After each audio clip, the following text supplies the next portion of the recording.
I am Varsha Vogel, and I will be the Program Director for today's function. Please rise for the prayer led by Pandit Shandarani Kaya.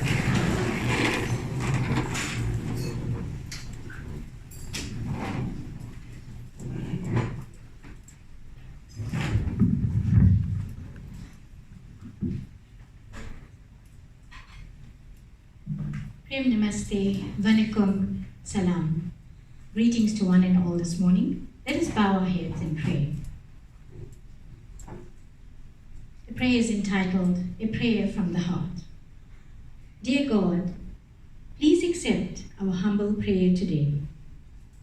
You are all-powerful and all-pervading and the giver of true happiness and bliss.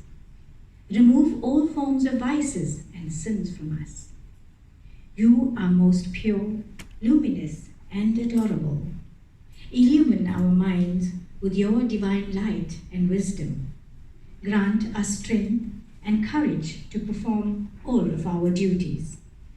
Bless us, dear God, with the ability to serve our fellow beings with compassion and love.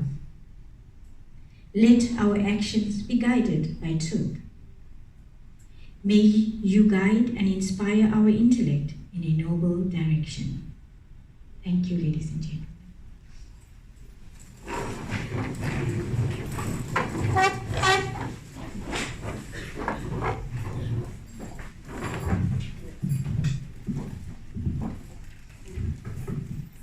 Thank you for that dignified start to our function. Cancer is one disease, but it manifests as multiple conditions.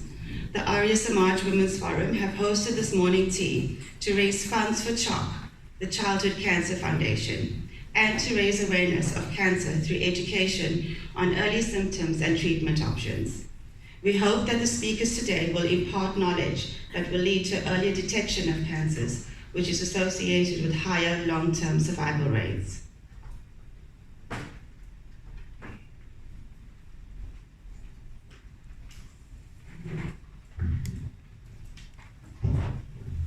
So good morning, ladies and gentlemen, and thank you so much for responding to our invitation to this really important program. I have the singular pleasure of introducing to you this morning Dr. Pramod Reddy. So Dr. Pramod Reddy is a specialist breast surgeon who is the director of the Durban Breast Clinic and the Surgical Oncology Center based in Busamed Gateway Private Hospital. He was the consultant in charge of the Addington Breast Clinic for almost 10 years and was a consultant at the Albert Luthuli Central Hospital Combined Surgical Oncology Unit. During his time, he was also a lecturer at the Nelson Mandela School of Medicine, and he is currently registered as a PhD student in the field of breast cancer. He is a founding member of the Breast Interest Group of South Africa, and he's still an active member of the Surgical Research Society. Dr. Reddy.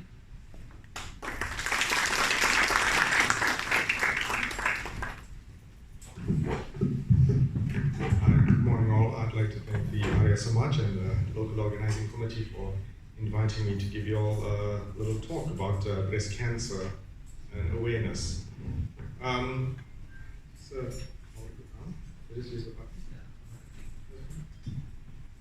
right. So it's a Hindu function. I'll just start with a little Chinese philosophy. But the term Weiji, I think it's appropriate for any sort of condition. Weiji actually means crisis, which cancer is. Cancer is an absolute crisis. But in the philosophy of the word Weiji, it actually also means opportunity, and how we make or what we do with this of this moment, and how we make the most of each opportunity is part of the success of overcoming this unfortunate condition. So I'm just going to chat to you all basically just a little bit about if we run a breast clinic and how a patient would actually present. So the most common presentation to a breast unit would either be a female who finds a mass, or they present with some breast pain or discomfort, or nipple discharge. And in the screening era, we are now finding patients presenting with abnormalities on the screening mammogram. This means that before anything appears clinically or symptomatically, the mammogram picks up some abnormalities. And that's the earliest type of identification which we hope that most patients would actually present to our unit with. And this forms part of the routine screening that we sort of encourage patients to undertake. The screening may involve self-breast examination. So females are taught to examine themselves. The whole aim is not for you to become a clinician to identify your own disease, because that's the main reason why these programs actually fail. But it's more for individuals or females to be breast aware. If you know what your breast feels like or what it looks like, you'll be able to identify whenever or if a problem occurs. And then you can sort of find out how to deal with that problem. So what do we do from self-breast examination? We encourage females at least once a month to examine their breast, whichever method they feel comfortable with. But most of the time we encourage them to do it at the same time, either after having a bath or shower, while they're putting lotion onto their body. So it doesn't take them out of their daily routine. So it mustn't form like, I've got to do this differently. Also, try not to sort of squeeze the breast, compress the breast. We usually encourage just sort of a palm down technique, where you put some gentle pressure onto the chest wall and apply the pressure down, so that you don't sort of give this concertina effect. Because if you squeeze on the breast, all the breast will actually feel like a lump. So, patients this sort of picture just shows you about a patient. Usually it feels a lump when they're fairly large. And you can see if a breast clinician does the job well, they may pick it up a little earlier. But the mammogram may pick it up much smaller. So that's why we encourage patients to go for mammograms. Because it's pointless picking it up when it's much larger. If it is there, it's obviously growing, and we pick it up smaller. And the MRI will pick it up even smaller than the smallest pearl on this picture. So what type of imaging do we do? In younger patients, we can do ultrasounds. Because of the density of the breast, we don't perform mammograms. So in a less than 35-year-old, it becomes extremely insensitive. But over 35-year-olds, a mammogram is sort of recommended. And in certain occasions, an MRI may be required, and that is in patients who've got extremely dense breast tissue. If we do find an abnormality, usually if we find it on screening, it's before we can actually sort of feel it. So we need to biopsy it, and biopsying it means either putting a little needle and sampling some of those cells, right? And this can be done under imaging, so the very small lesions that we can't feel, right? We're going to use either an ultrasound or the mammogram to biopsy it, to take a piece. And in very few occasions, we may need to go to theater to actually make a diagnosis. So we treat pathology, so we don't treat the mammogram.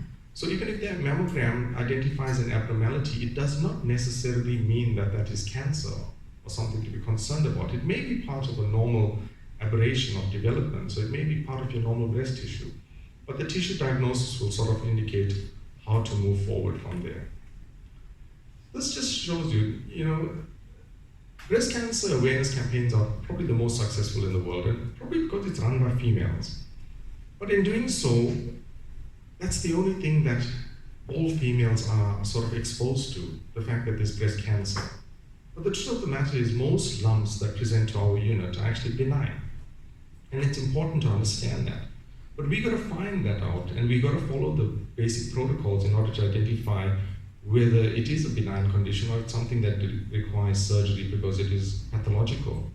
And this just demonstrates there's a few sort of conditions or symptoms and signs that may present through one's lifetime that may be part of a normal development. The aberrations of development, which is sort of a gray zone, they are normal developmental changes, but they just appear slightly different, whether it's with cysts or whether it's with pain or sometimes a little bit of nipple discharge. So those may be part of a normal process. So females should not always feel uncomfortable or feel like they've got cancer if something goes wrong. The vast majority of these conditions will all be benign. So don't feel that, that's the reason why we still see so many delays, because they think that it's always a problem. So if there is a problem, rather just come in. It doesn't have to be a breast clinician, it could be a GP, it could be your gynecologist, or anyone at least who understands breast diseases, and they'll be able to sort of alleviate any of the stresses that one undergoes. Now, why is it important? Because globally, breast cancer is the most common cancer affecting females worldwide, and here in South Africa also. So although the red areas demonstrate a very high incidence, which looks like in the first world countries, those are countries that have established cancer registries, and so they can get accurate numbers. Although it looks like South Africa has not a very high incidence, probably we are missing a lot of cancers onto our registries. And here's the truth. This is the last of the cancer registry data. From breast, cervical, and uterine cancers account for over 40% of all cancers. Right? So it is important. Over 40% of all cancers that affect females in South Africa will involve these three structures. So what are the risk factors that we need to be aware of? Age. So as you get older, unfortunately, the risk for breast cancer becomes higher. Right? Unfortunately, the fact if you're born female and you decide to live, those are two conditions that we can't really change. So your risk is always going to be there. Right? Amongst the races, the whites have a slightly higher risk than the Indians, who have a higher risk than the colored, who have a higher risk than the black population. Family history is important. First degree relatives, most important. Maternal side, most important. You've got 2 or more family relatives that have had breast cancer, the risk increase goes up to about 20%. The BRCA mutation is actually a gene abnormality, and now that we are identifying certain types of diseases which have a genetic trait, we're able to identify patients that are at high risk for developing cancer. This is a very, very small subset of patients. So it's not, we don't gene test everyone, although there's a lot of information coming out about the genetics of cancer. We're very selective in this process to identify which person may be at very high risk for cancer. Obesity is a risk elevation in this day and age. It interferes with the hormones, and these hormonal influences influence the way cancers develop. Increased density of the breast. Those patients who have very dense breast tissue, even when they're into the involuting age, as they mature, if the breast tissue is dense, the risk increase is higher. Estrogen exposure, so you've started menstruating early and you stop menstruating later, your total exposure is higher. So it increases the risk. That goes together with hormone replacement therapy, which increases the natural risk for your exposure to estrogen. First, your age of your first child, your birth of your first child, over 35 is a risk increase. Not having children is a risk increase. Not breastfeeding is a risk increase. Right? Having benign proliferative breast conditions is a risk increase. Obviously, having a previous cancer of the breast is a natural risk to develop a new cancer on the opposite side. Right? And if certain individuals have radiation to the chest, these are all risk increases for breast cancer. Now, the truth of the matter is these are a lot of things, and there are the development of cancer is multimodal. So there's no one thing that will cause cancers to develop. It's an influence of the risk, together with the diet, together with the natural influences through one's lifetime, that causes breast cancers to develop. And this slide is extremely important because as much as we may put risk increases there, one can see that the sporadic breast cancer, which means that there is no risk, you are just female and deciding to live, 65 to 70% of the patients will fall into this group. So the vast majority of patients will not have significant risk factors. So the only thing we have is the screening programs. Because we don't know, as much as we may identify and have more and more information coming out, we don't know what to do. We don't know who's going to really go on to develop cancer. So we use the mammograms, all right? It is important. There's a lot of information saying mammograms are painful, mammograms are not good, they give you radiation, it increases the risk for other things. I think it's important to understand, this is the only tool that we have as part of a screening investigation to be performed to identify diseases that may present a bit earlier. And why is it important? I'll show you in a little bit. But this is what the mammogram will look like.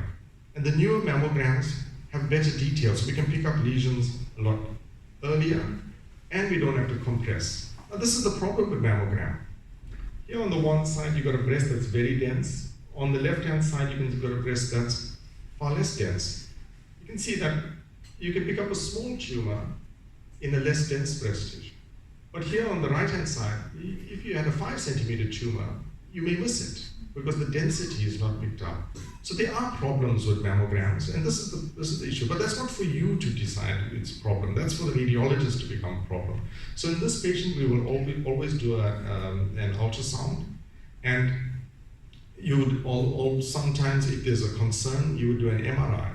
So, but don't get, it's not important. It's not for you all to get sort of involved in that decision. That's for the clinician to be involved. We'll know exactly what needs to be done in order to perform this and in order to make sure that we're not missing anything. And this is what an MRI would be. You can see it picks up a little bit better details. Unfortunately, it's very, very expensive, so we can't do it on everyone. So the symptoms that you're going to look for, just quickly, symptoms, lumps. So if obviously you feel a lump that's abnormal, you need to come in. The retraction of the nipple, that's abnormal. You'd need to have it checked out. Skin dimpling or tethering of the skin, important, come in. Nipple discharge, especially if it's blood-stained or watery and spontaneous. So if you wake up in the morning, find that your bra or your nightie is messed, that's not normal, that you need to come in. Physiological discharge is that sort of gooey, yellowish, brownish discharge. That's normal. That's a physiological discharge. But blood-stained, watery, spontaneous need to come through. And sometimes it may be subtle, just a bit of redness or a little bit of glands under the arm. So if there's anything that you're concerned about, you're not sure, rather have it checked out. And this is why, and this is why I would encourage screening. This just tells you at the stage of identification. So normally, if you identify the disease on mammogram, it's usually stage 1. And in stage 1, you can see that the survival is almost 100%. Right? And as you go down to stage 3 and 4, you can see that the 5-year survival starts to drastically drop down. So the only tool that we have in our sort of to identify diseases earlier at this point in time is the mammogram. So I encourage all females from the age of 50. That's the recommendation. Some will start a little earlier, at the age of 40, and every 1 to 2 years to at least have a mammogram. Once a month, self-breast examination. This is the only tool that we have to empower ourselves to make sure that if we are unlucky enough to identify disease, unlucky enough to develop breast cancer, we should at least identify it early, pick it up early, intervene early, and you're almost certain to not have this impact on your overall life expectancy. Last slide, the management of cancer is not by the surgeon on his own. It's multimodal therapy. It involves sometimes chemotherapy. It involves radiation therapy. It involves newer generation targeted therapies, immunotherapy, endocrine suppression therapy. So it's a combination of treatments that we use going forward. We've also got alternate treatments. Now, I'm not talking about alternate drugs, but there's alternate therapies that assist in the overall management of patients with cancers. Because although we look at cancer as a disease of the breast, it affects everyone. Usually the person who's affected is the female. The female is the center of the household. This in fact affects the house, it affects the family, it affects the children, the husband. Right? So we don't need to only treat the patient. We've got to treat the person, we've got to treat the family, we've got to treat the surrounding. So we are quite involved in ensuring that all those individuals who assist at every step are actively involved in the management of each female who unfortunately goes on to develop this devastating disease. Thank you.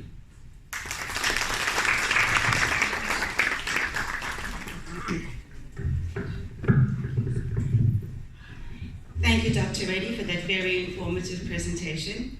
Breast cancer is the most common cancer among women. Imagine living in a world where the fear, pain, and uncertainty are replaced with answers and the ability to act. We're acting now to stop women dying from breast cancer. Please may I call Padisha Dharani Philip to present Dr. Reddy with a token of our appreciation.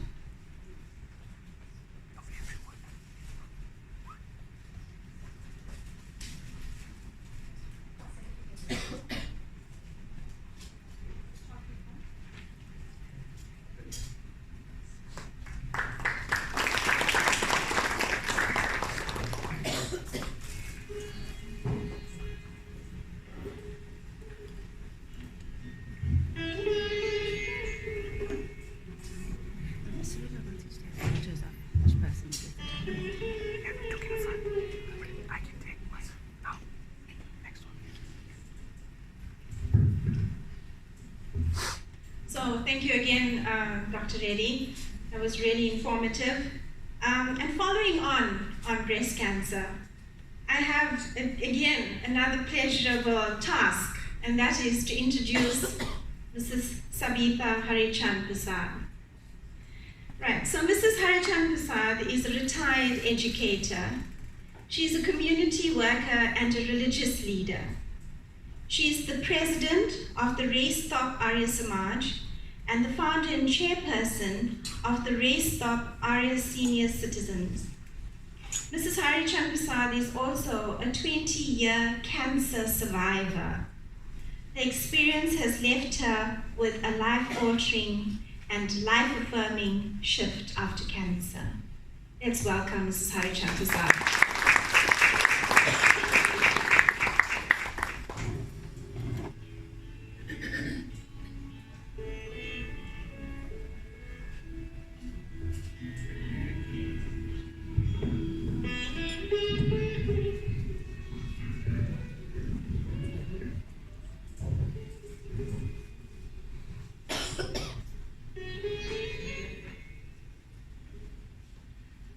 My Prem Namaste and a very good day to all of you. I am here this morning to share with you my journey in life for the past 26 years as a cancer survivor. Ladies and gentlemen, all of us have perceptions of how happy, successful, and trouble-free our life should be. However, it takes one life-changing experience to realize our strengths and weaknesses. On the 1st of December 1993, I felt a great sense of achievement when, as an educator, I was promoted as head of Department of Skills to Esther Payne Smith Secondary School. My future looked very bright and rosy. My two sons were at high school. My loving and caring husband was our pillar of strength. On the 6th of December 1993, I accidentally felt a lump on my left breast. The very next day, I went to the GP, and thereafter, my friend, dear late Mrs. Jessie Ramsing, took me to a surgeon, Dr. Perrott. Dr. Perrott sat me down and explained to me, as Dr. Reddy has mentioned, that not every lump is cancerous, but we need to take precaution. He gave me 3 options: either biopsy, lumpectomy, or a mastectomy. I felt dizzy when the word cancer was mentioned to me. My emotions were in a turmoil, and I started asking myself, what has happened to my pleasant journey in life? But there were lots of things that I had to think about, and they had to sink in. I didn't have time to do that. But on the 15th of December 1993, I had a mastectomy done. The left breast, together with all the nodules, were removed. As I lay in the hospital bed, I told myself I thought I was intelligent, but my knowledge on cancer was absolutely nil. And I told myself that I am now going to die.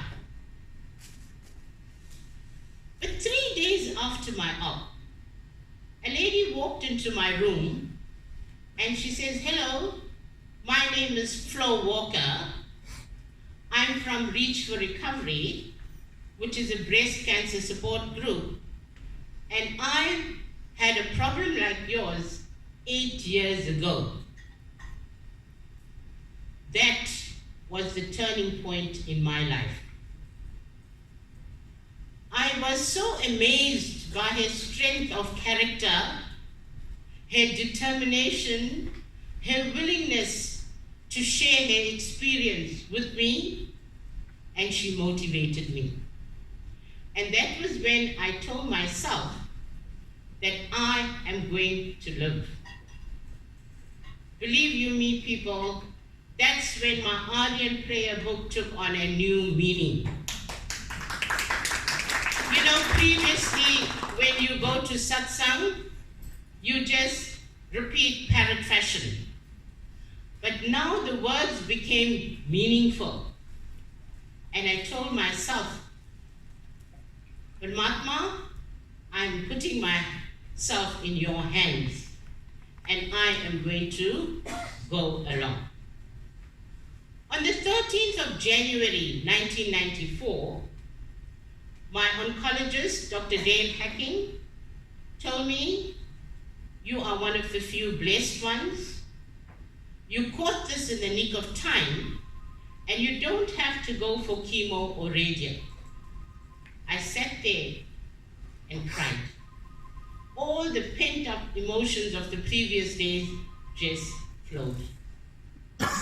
On the 17th of January 1994, schools reopened. I returned to school, new post. Because for me, work was therapy that had healing powers.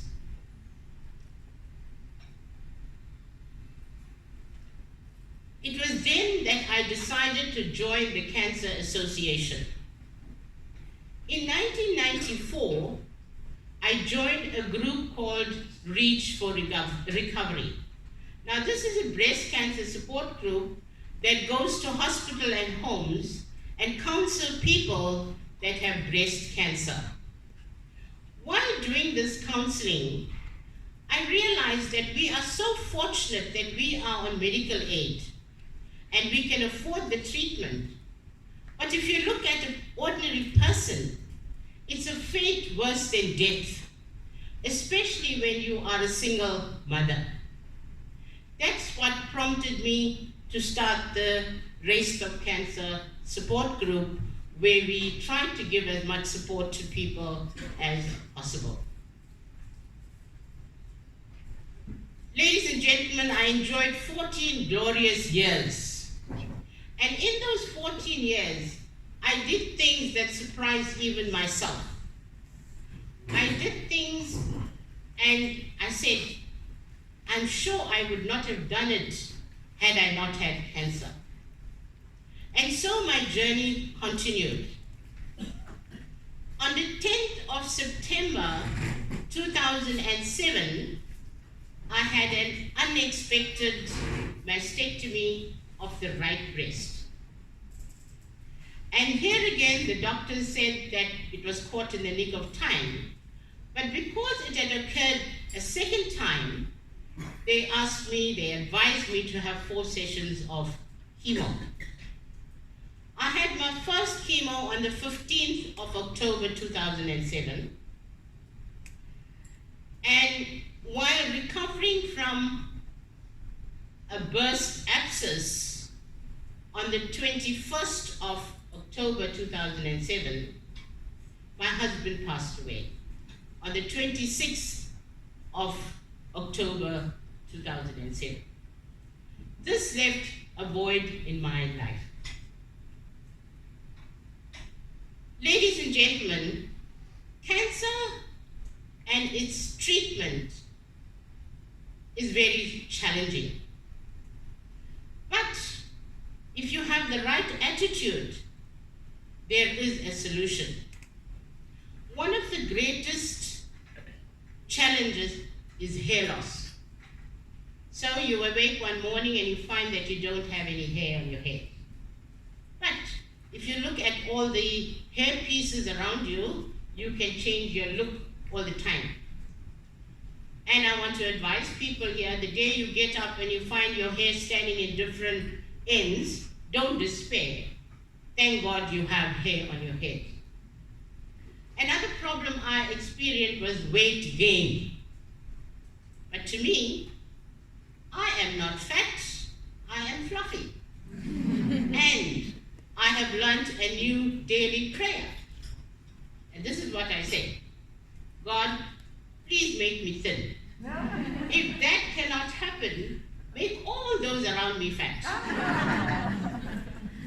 Another thing I found, people, was having a positive attitude is so important.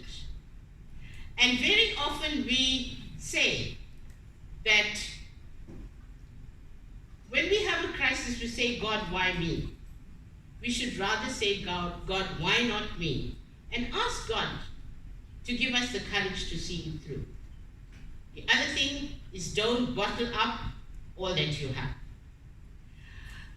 Ladies and gentlemen, I find that with my 2 sons, my 2 daughters-in-law, my 5 grandchildren, my sisters, my brother, my extended families, and a whole lot of friends, I have nothing to complain about.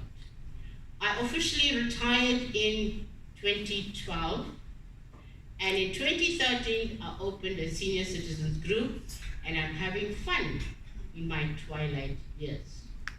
I am now 72 years old, and I enjoy every day of my life. The greatest joy I get is when I put a smile on someone else's face. Cancer can be beaten.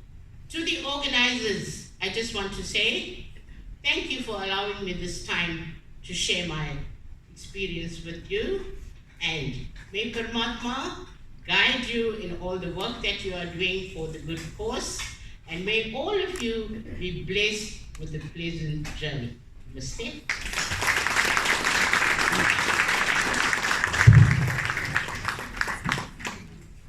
Thank you, Mrs. Harichan Prasad. Your experience teaches us about courage and joy. You chose to look for the good in a hard situation and left us with a message of hope that there's life after cancer. You truly are an example of strength and resilience. May I please call on Pandit Shada Rani Philip to present you with a token of our appreciation.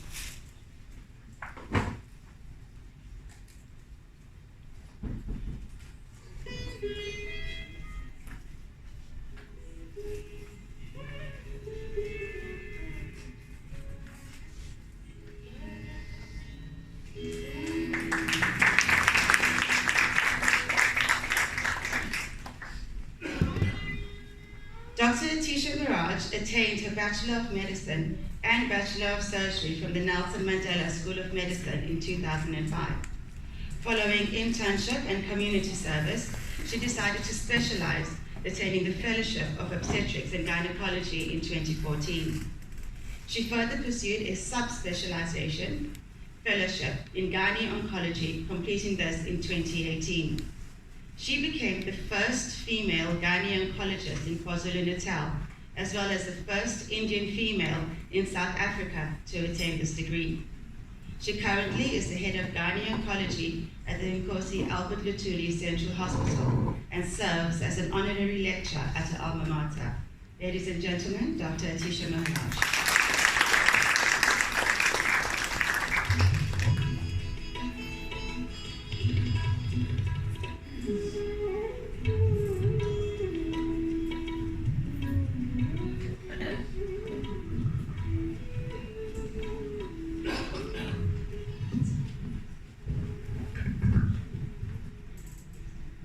Good morning, everyone. Firstly, I'd like to thank the organizing committee for the invitation to speak today. My choice of topic for the presentation was easy.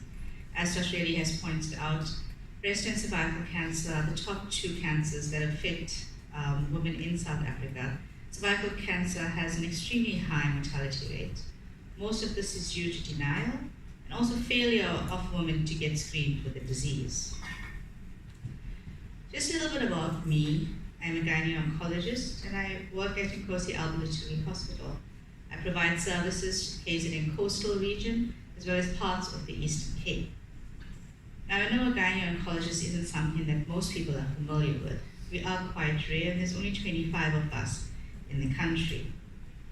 A gynae-oncologist is first and foremost an obstetrician and gynecologist with special training in the prevention and treatment of cancers of the gynecological organs. These would include cancer of the ovary, fallopian tube, uterus, gestational trophoblastic neoplasia, which is an abnormal pregnancy state, cancer of the cervix, vagina, as well as cancer of the vulva. It is a lot, I know, but today we are concentrating on cervical cancer. So what is the main causative agent of cervical cancer? In 1984, a German scientist by the name of Harold van Hansen discovered the link between the human papillomavirus and cervical cancer. There are over 100 subtypes of this virus, and they cause a multitude of cancers. However, cervical cancer is the commonest. Of the 100 subtypes, these 4 are responsible for more than 90% of cervical cancer. HPV is sexually transmitted. It affects 98% of sexually active individuals, and is a common cause of cancer. So how does it cause cancer? For women with the near cervix, there is a zone where cells undergo transformation from the inner lining of your cervix so they can survive in the vaginal environment. Because these cells are in a state of constant change, they are susceptible to the virus. The virus infects these cells, multiplies, causes abnormalities, and continued multiplication of these abnormalities lead on to cancer. Now, I know this all sounds very scientific and hard to understand, so let's make it a little easier. This is a house. It's a very nice house. However, being in South Africa, it is at risk of repeated break-ins or, relevant to our topic, repeated HPV infections. We will say this house is your cervix. Following repeated infections with HPV and causes of abnormal cells, we get cervical cancer. The intruder is HPV. 9 out of 10 homes will have break-ins, which translates into 9 out of 10 sexually active women at some point in their lives will have HPV infection. The key to defeating this is good security, or in terms of cervical cancer, a good immune system. Most infections will be cleared away by good security. However, sometimes security fails to get rid of the burglar. This can happen if you have a high-risk HPV type or if you have defective immunity. Defective immunity can result from HIV and AIDS, malnutrition, smoking, as well as diabetes. So what happens if the security cannot clear them out of your house? Or in our case, the immune system cannot get rid of the infection. The burglars move in, set up house, and begin to take over everything. They cause the normal cells to become infected, abnormal, and continued multiplication leads them to taking over the entire house. In this case, it leads to cervical cancer. So a common misconception is it won't happen to me. So what are your chances of getting cervical cancer? In South Africa, 1 in 42 women will get cervical cancer. Cervical cancer is not race dependent. Your ethnicity does not protect you. 1 in 4 women who die of cervical cancer in the world are Indian. Let's put it in perspective. We all have multiple things we worry ourselves about daily. But we don't concern ourselves with the risk of getting cervical cancer. We worry about getting onto a plane, is it going to crash? The risk is 1 in 2 million. The risk of getting bitten by a shark is 1 in 11.5 million. Chances of winning the Powerball, 1 in 175 million. As you can see, your chances of getting cervical cancer way out there. So all of us here today arrived by car. We all got into our cars this morning, put our seatbelts on, because we're concerned that we may be in an accident and may die. How many of us have had a pap smear in the past 2 years?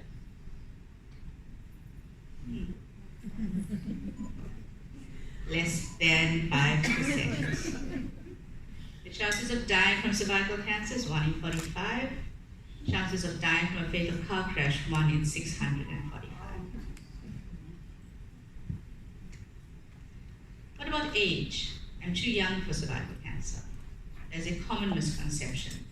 We have a group of cervical cancer survivors here, all ranging in age from 21 to 54. The youngest patient I've treated with cervical cancer was 18 years old. Unfortunately, she presents in an advanced stage and she demised. The youngest Indian patient I treated was 32 years old, and she was in extreme denial of her diagnosis. By the time she agreed to treatment, she already had advanced stage, and she also demised. So how do we fix this? Well, since the causative agent is a virus, the key to defeating this is a strong immune system. And the way to improve this immune system is the use of the HPV vaccine. It is what is known as primary prevention, as it prevents the HPV virus from getting into the cervix, into the cells, and therefore causing infection. The vaccine, there are 2 types currently available in South Africa. The Cervarix, which prevents cervical cancer, and the Gardasil, which prevents cervical cancer and genital warts. It is safe, it is effective, providing more than 95% protection against acquisition of the virus. It needs to be given between sexual debut, and it is aimed at boys and girls between 9 to 12 years. Currently, there is a public health rollout to the public schools, where girls between 9 and 10 receive 2 doses of the vaccine 6 months apart. So what if you're really sexually active? You already have been exposed to the HPV virus, you have had cytological abnormalities. We come to secondary prevention, which is screening. The most common screening known is that of cytological cellular screening using a pap smear, although other methods have been developed. The use of pap smears since the 1940s have caused a significant decrease in mortality associated with cervical cancer. However, we have not reached zero yet, which is why we are looking for better ways. Most recently, the introduction of the HPV DNA test, which tests for the virus directly, has been introduced and has been found to be more effective than the pap smear itself in detecting abnormalities caused by the virus. So where can I get my pap smear done? Your local clinic, general practitioner, a gynecologist, or a gyne-oncologist. Who should I not go to for a pap smear? Not the eye doctor, not the dentist, not him, and most definitely not him. How often should I have a pap smear? Unfortunately, South Africa is a tale of 2 worlds. So you have the public sector, where we don't have access to HPV DNA screening as yet, but it is in the works for the next few years. If you are HIV negative, you start at age 30, pap smear every 10 years, and if all 3 are normal, then you stop. HIV positive, you start at diagnosis of HIV regardless of age, and you have a pap smear every 3 years. The increased screening is because these patients, as I mentioned before, have a decreased immunity and therefore require closer monitoring. In the private sector, they tend to follow the first world guidelines, and that's under 21 years, no routine screening required, 21 to 29 years every 2 years, 30 to 64 years yearly if high risk, every 3 to 5 years if low risk. 3 to 5 years is dependent on whether HPV DNA testing is used. If it is used, you can have a pap smear every 5 years. If you're over 65 years, and if you've had 3 normal pap smears, then you can stop screening. What are the early warning signs of cervical cancer? Most commonly is abnormal bleeding, which can occur after menopause, between periods, after sex. Vaginal discharge, and pain, which usually presents later. So what should I do to safeguard myself? Vaccinate. Don't stop your daughters from getting the free vaccine. If they don't qualify for that vaccine, it's readily available at gynecologists. Healthy living, eat a balanced diet, exercise regularly, stop smoking. These three things help boost your immune system and therefore your protection against persistent infection. Safe sexual practice. Avoid premarital sex. Avoid multiple partners. Use condoms, and men should consider circumcision. And for me, the most important thing, regular cervical screening. It doesn't matter whether you do a pap smear, whether you do HPV DNA testing. HPV DNA testing, although has a better pickup rate, is not easily available in the public sector, and some medical aids do not cover it in the private sector. But we must remember that pap smears were the first soldier against the fight against cervical cancer, and it has proven to be very effective. The important thing is not what type of screening you do, it's that you get screened. Thank you.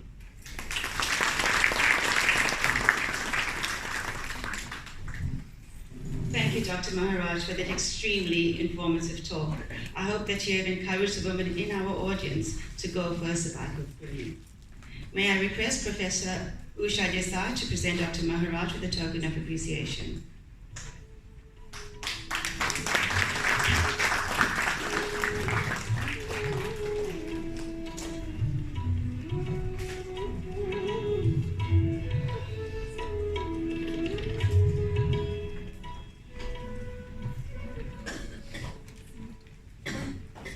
We will shortly break for tea and snacks. While you are enjoying your snacks, you will be entertained by Valerie Govindsamy, who is a self-taught musician. She plays electric bass and other instruments. Today she is accompanied by her dad, Krish Govindsamy, as well as Terry Govindsamy. They will perform a series of instrumental compositions. Tea is served at the back of the hall, and we will resume the program promptly at 20 past 10. Thank you. I call Shivashni Vogel to present the band with a token of appreciation.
Dr. Beverly Neethling is a pediatric hematologist. She manages the treatment of children with hematological malignancies and solid tumors. Dr. Neethling works at both Nkosi, Albert Lutuli Central Hospital, and at Grace Hospital. She will deliver a presentation on pediatric cancers.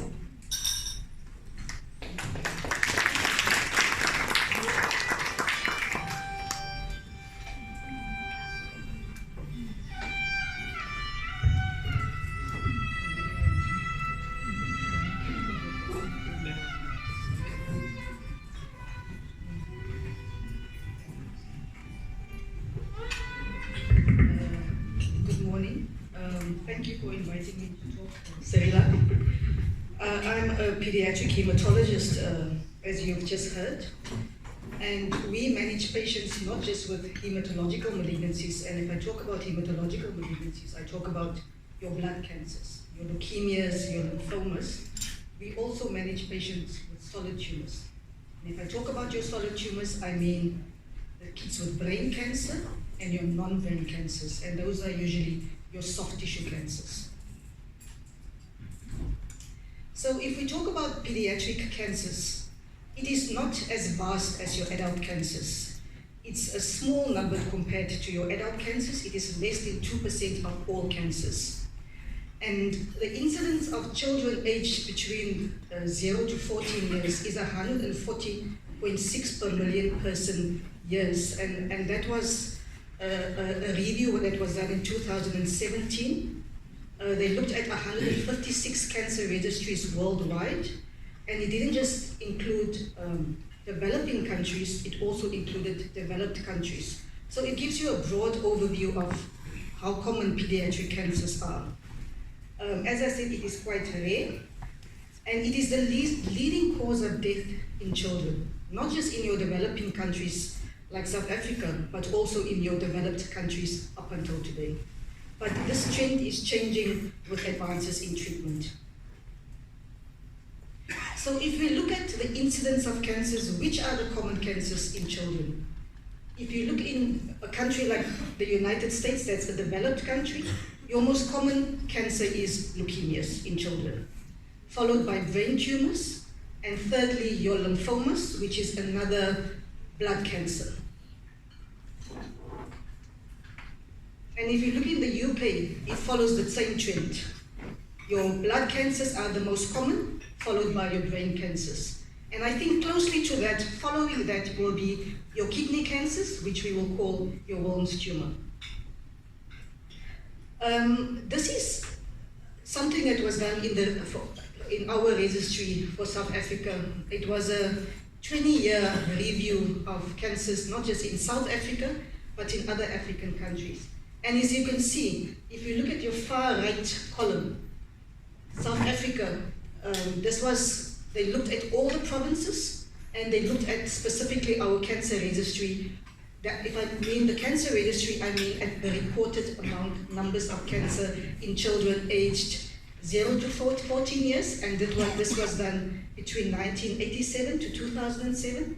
And you can see it follows exactly the same trend like your developed countries. Leukemia is your most common cancer, followed by your brain tumors, followed by your lymphomas, and then your Walden's tumor.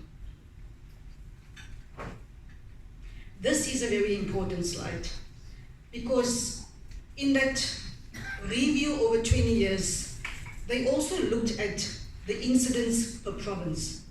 And if you can see, KwaZulu-Natal has the highest number of children in the country in terms of a province. We have over that time it was 2,800,000 children aged between the age of 0 to 14 years. Currently, our population of children in that age group is over 3 million.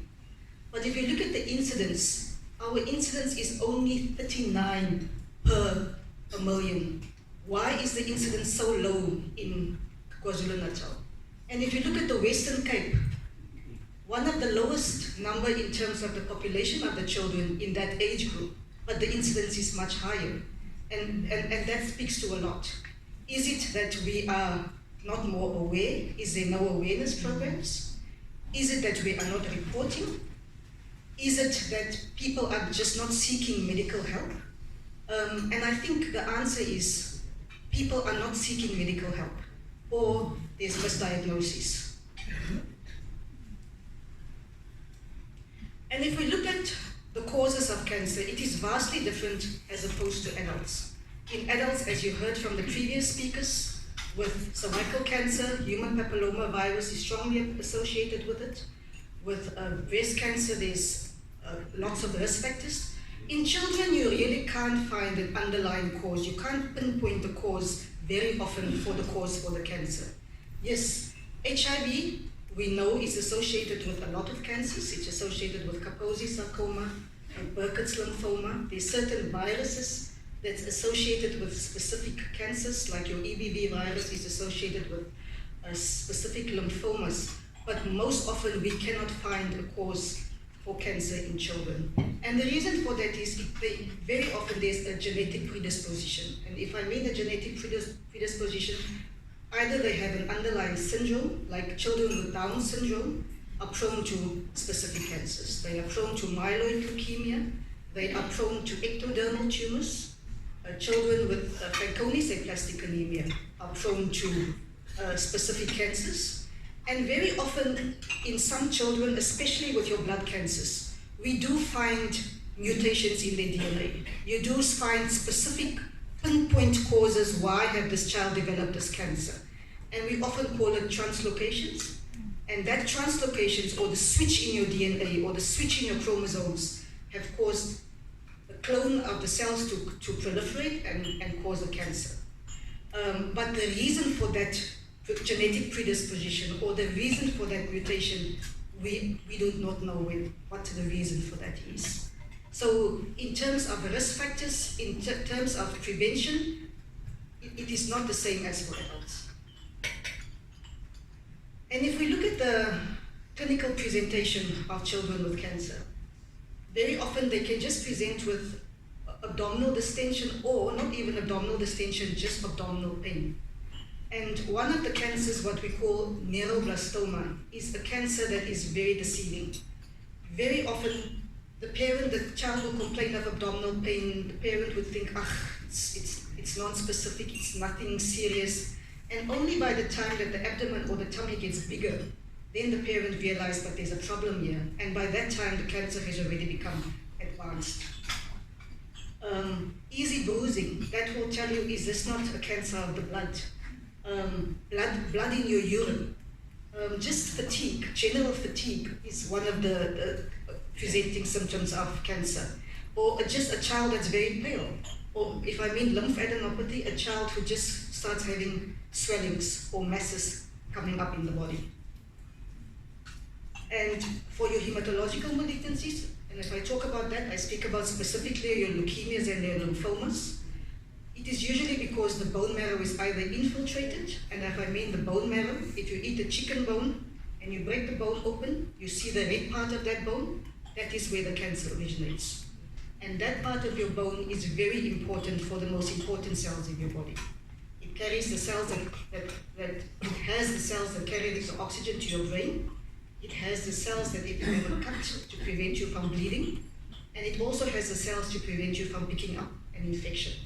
So imagine if the cancer starts off there or the cancer infiltrates there, all those cell lines are suppressed, so you are prone to bleeding, you are prone to becoming very pale and going into heart failure, and you are prone to infections.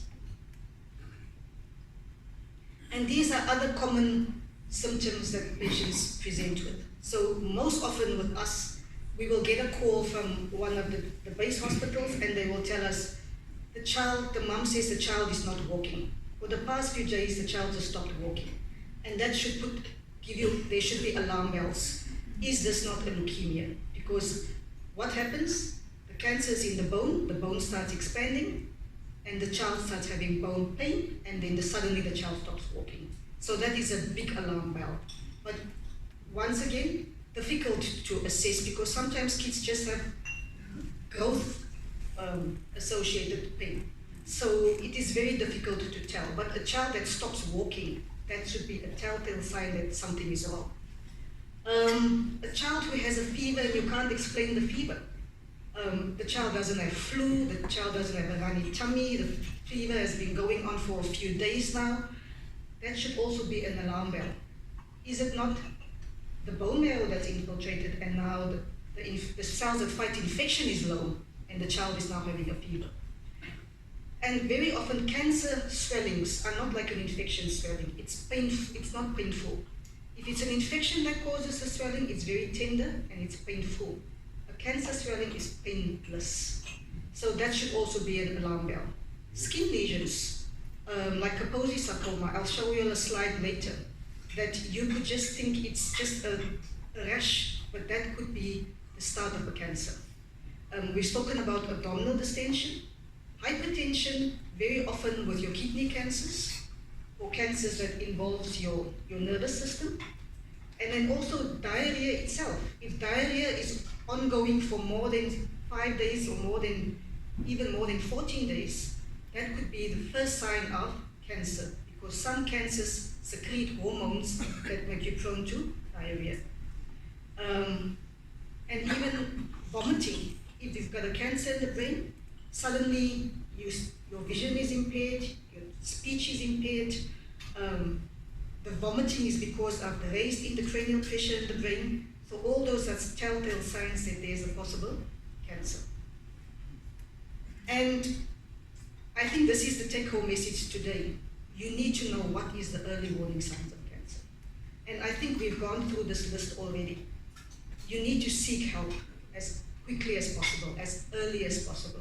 Because as you heard from the previous speakers, advanced stage disease cancer, very difficult to treat. And very often our patients just arrive too late. We've spoken about the eye. A child who has suddenly just a white spot in the eye, that could be a cancer. We've spoken about lumps all over the body. We've spoken about unexplained fever. Pain. Suddenly the child has broken a bone. I mean, kids fall off trees, they fall off trampolines, and they break their legs. But if a child just walks into a chair and has a fracture, you should ask yourself why. Is it not that there's a pathological fracture and the child actually has an underlying cancer? And this is typically what we see. Unexplained bruising. The mom says the child has been well before, and she's adamant the child has not had trauma. Child woke up in the morning and has this bruising all over the body and you can't explain it. Swelling of the gums. That is typically how our myeloid leukemias present with.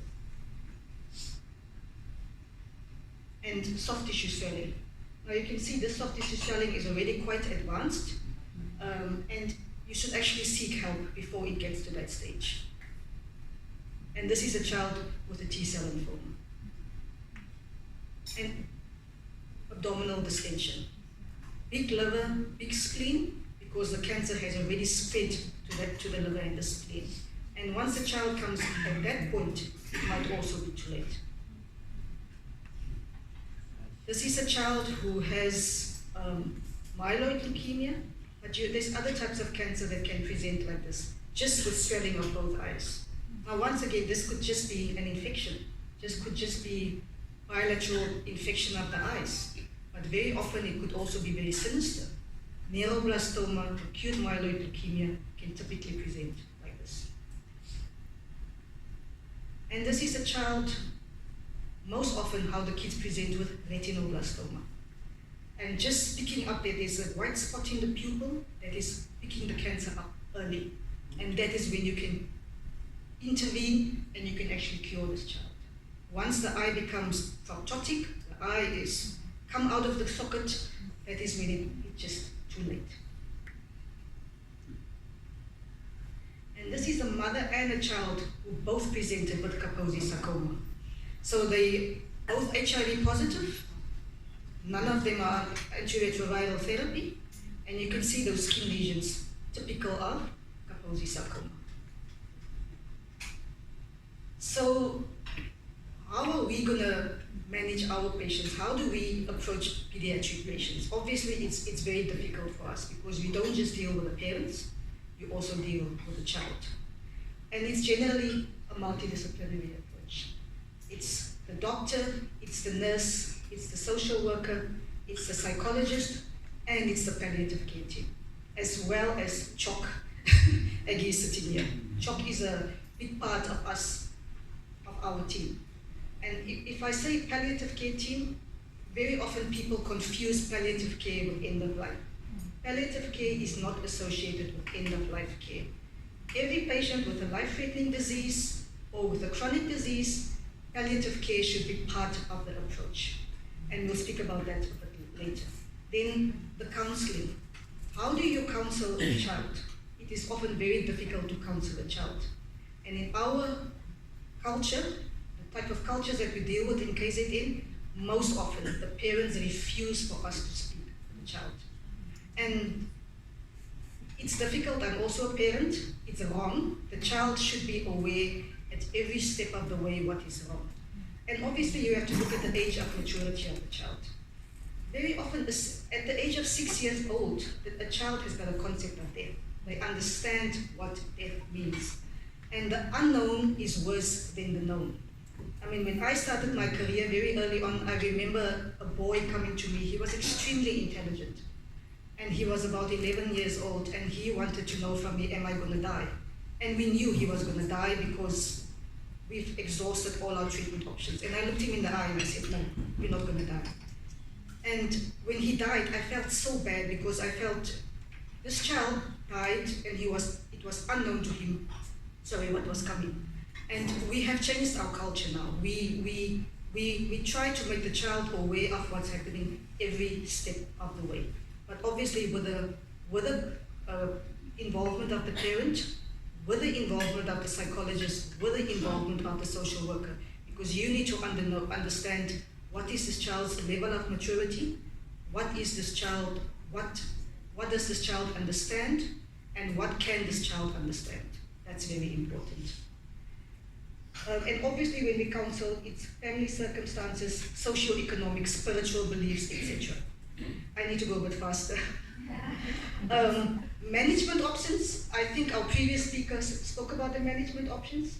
It's not just about chemotherapy anymore. We now have targeted therapies, immunotherapy, transplant have become more advanced. Palliation is part of our holistic treatment. Palliative care, as I said, it's not end-of-life treatment.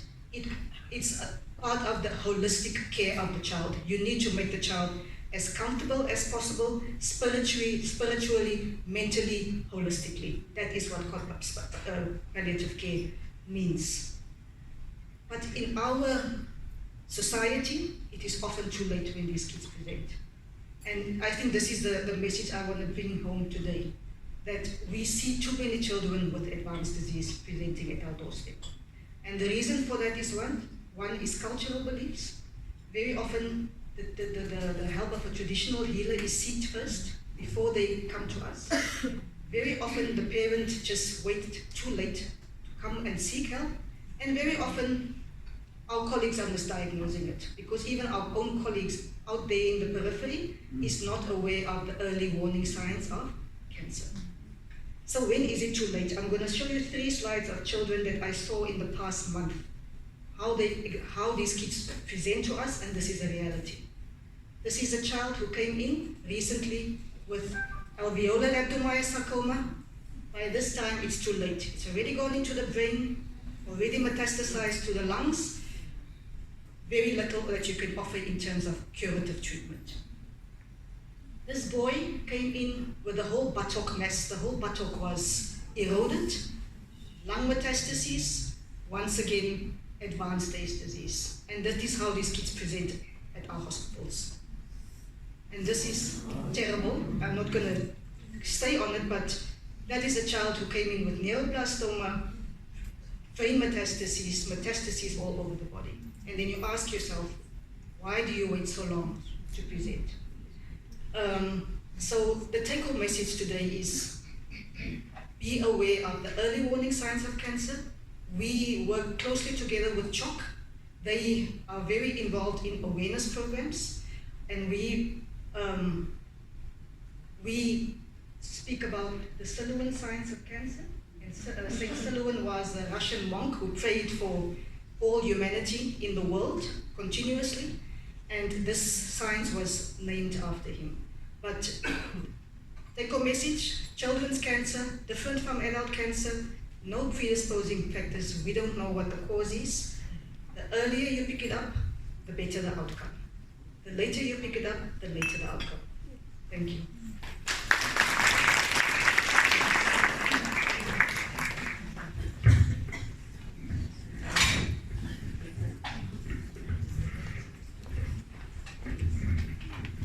Having knowledge of the early warning signs of childhood cancer is vital so that cancer can be detected early and treatment can commence as soon as possible.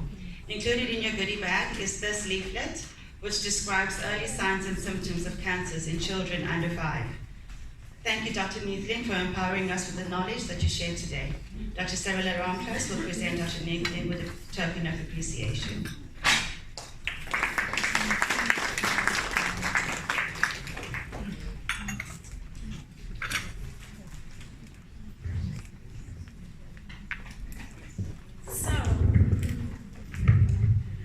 Being the grandparent of a young person diagnosed with cancer comes with its own set of issues and complications.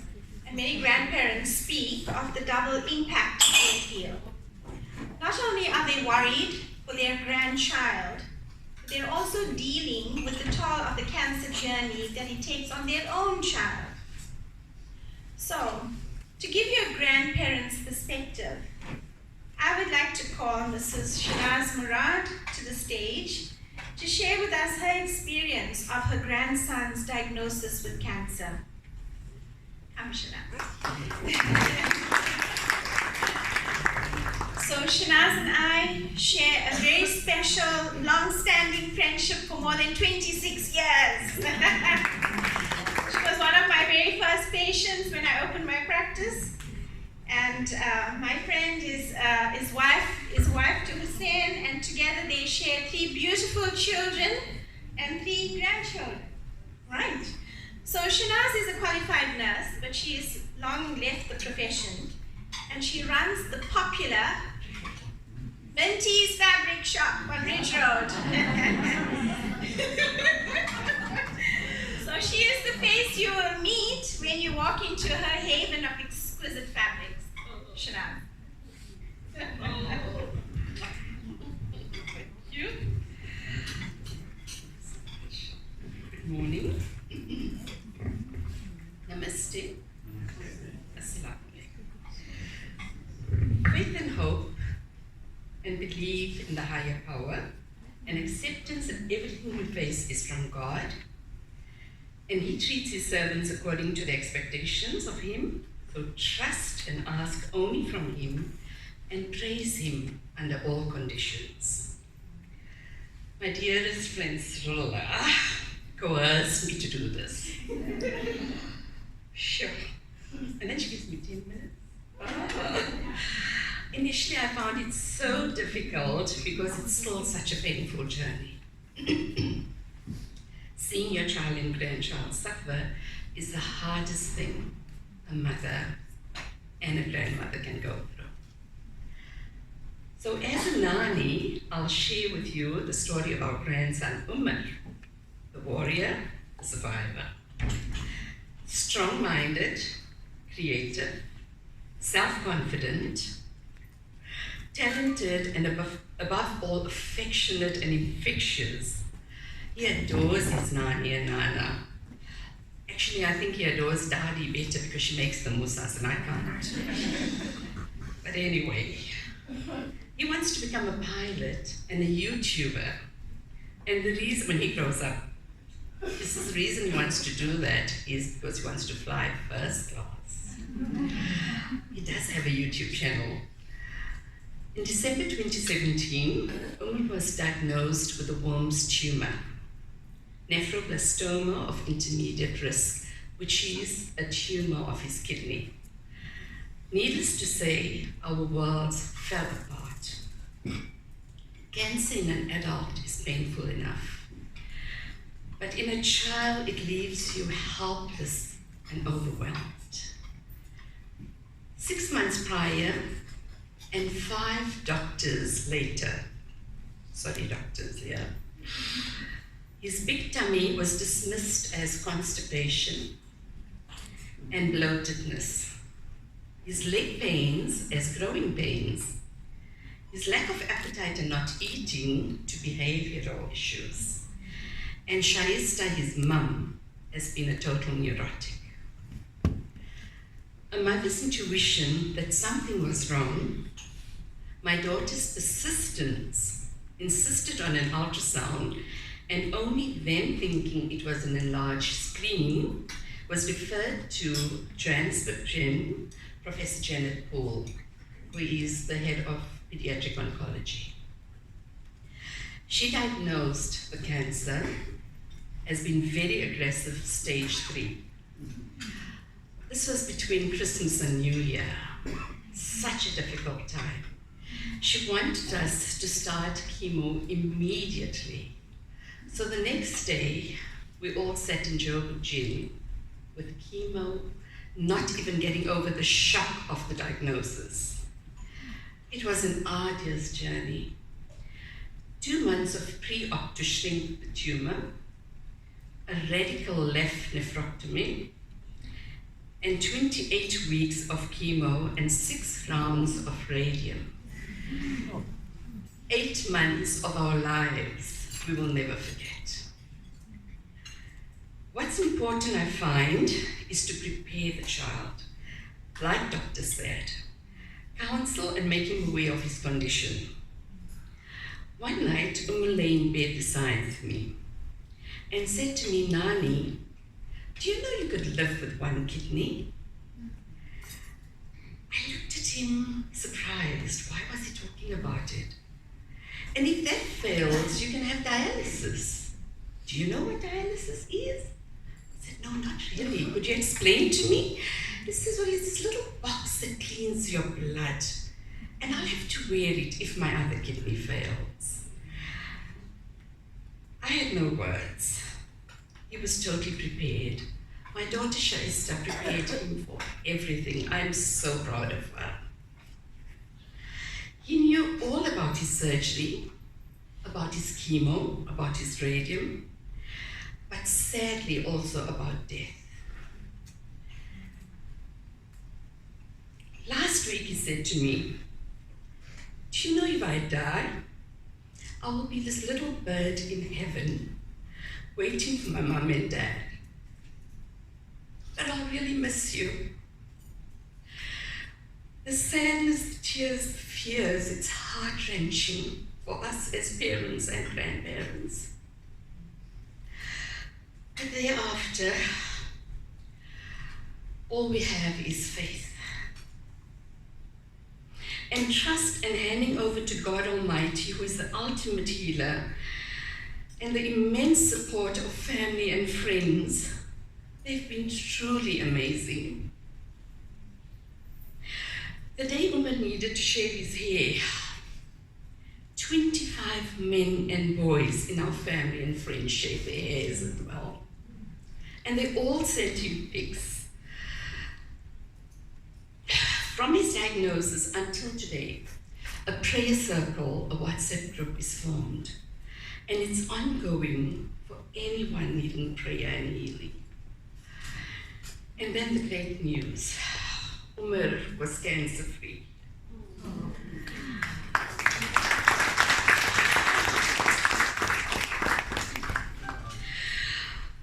Unfortunately, 5 months later, this healthy little boy who returned to school with his newfound energy, self-confident, dancing, singing, beautiful little child, has a bicycle accident, causing a hematoma in his left testicle. With all the tests showing him to be cancer-free, we were so relieved, and it was treated as a hematoma. But again, it grew. And 3 doctors later, and all the blood tests coming out clear. Nobody expected it. Shaista and Junaid insisted on an ultrasound. So again, neurotic parents, I call it intuition.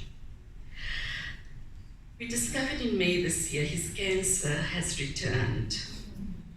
It's metastasized Wilms tumor, a very rare form. There's only 8 cases recorded in history. Wilms tumor, as Dr. Neethling would have told you, normally has a 93% success rate of complete healing.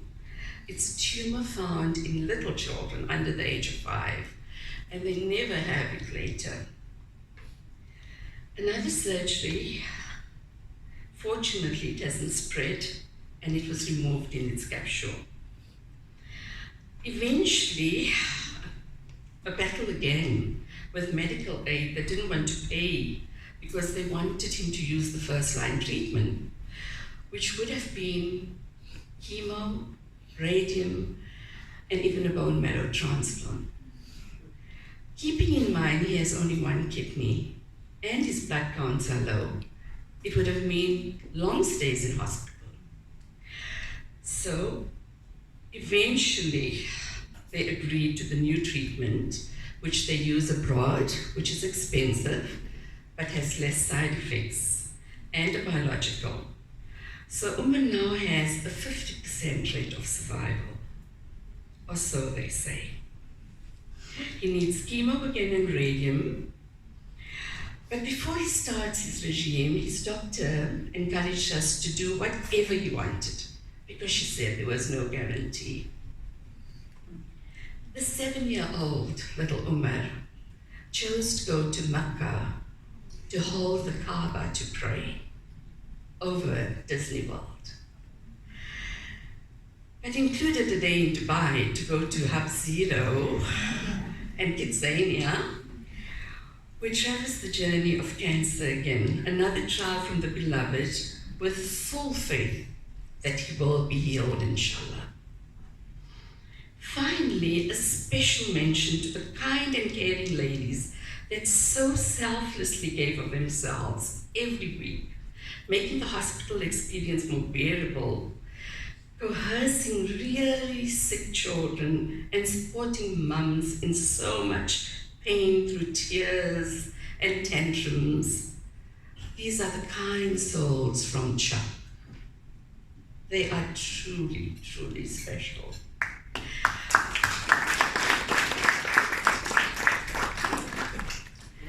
Please may I ask, as Nani, to all you Nanis and Daddies out here, keep little Umar in your prayers and du'as. We don't question God, we have faith in him. And God willing, Umar will be healed and granted a healthy long life.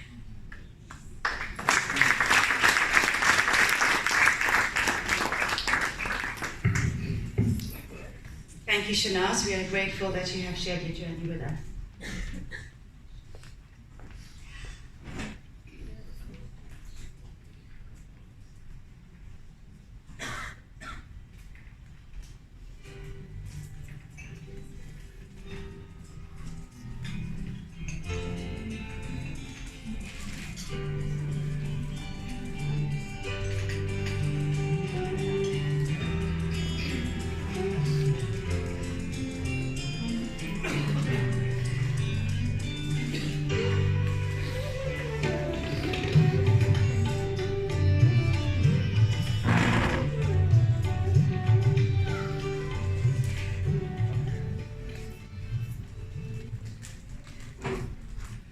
Mrs. Arya Samaj is a social worker with a master's degree in social work. She has experience in marriage counseling and child welfare. Her heart belongs to children, especially vulnerable children. She ran a children's home for many years and is now the regional director of the Childhood Cancer Foundation, CHOC, KwaZulu-Natal. It gives me great pleasure to call Mrs. Aggie Govender to the stage. She will talk about the Childhood Cancer Foundation. It is the only organization in South Africa that provides comprehensive countrywide support for children with cancer.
Sarala?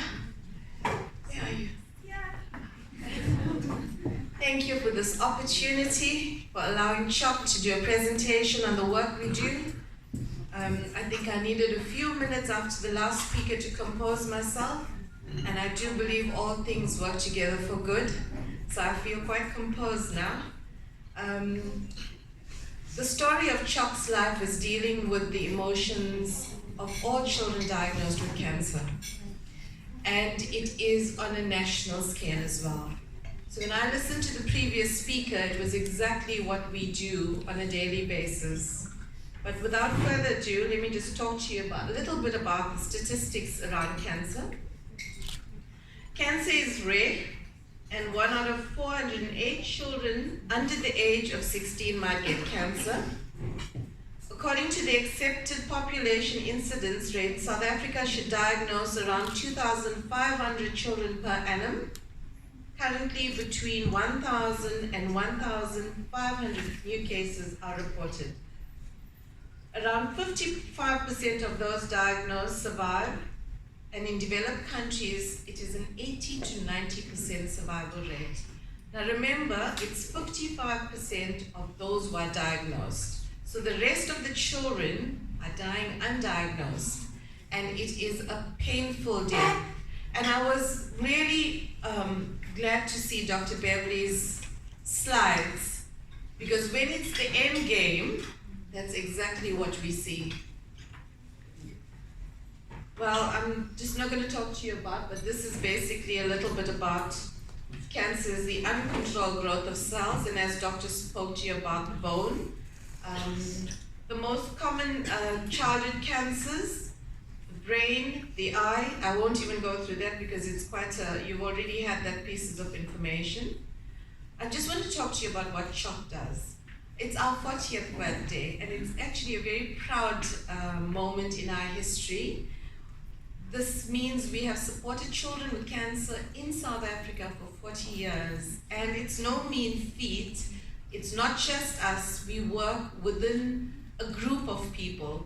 It's professionals, it's NGOs, it's the parents as well as their children. We focus on children and teens with cancer and life-threatening blood disorders, their parents and families, in improving the early detection and facilitating effective treatment. We are a leading organization in South Africa providing holistic care. You will see the national footprint of CHOP, and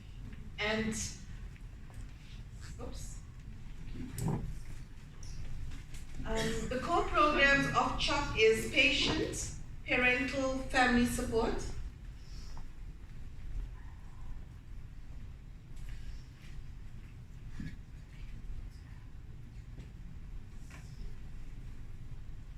We provide accommodation, we provide transport, we provide practical support, we do awareness and advocacy.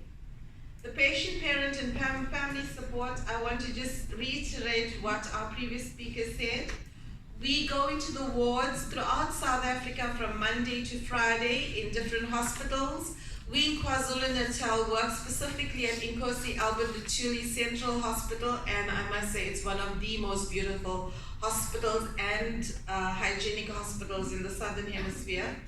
It's a government hospital, it's a tertiary hospital. We have a memorandum of understanding with them. We go into the wards, and these children are critically ill, but when they see the volunteers, when they see the CHOP logo, it's like drips on a stand, into the room, drawing, cutting, painting, doing whatever children love doing. They climb the walls, they are out of control, they're just like ordinary children.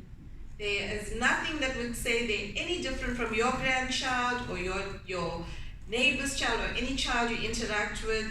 There's cognitive assistance in terms of helping them to understand, to think. There's treatment support. We provide a survivors program.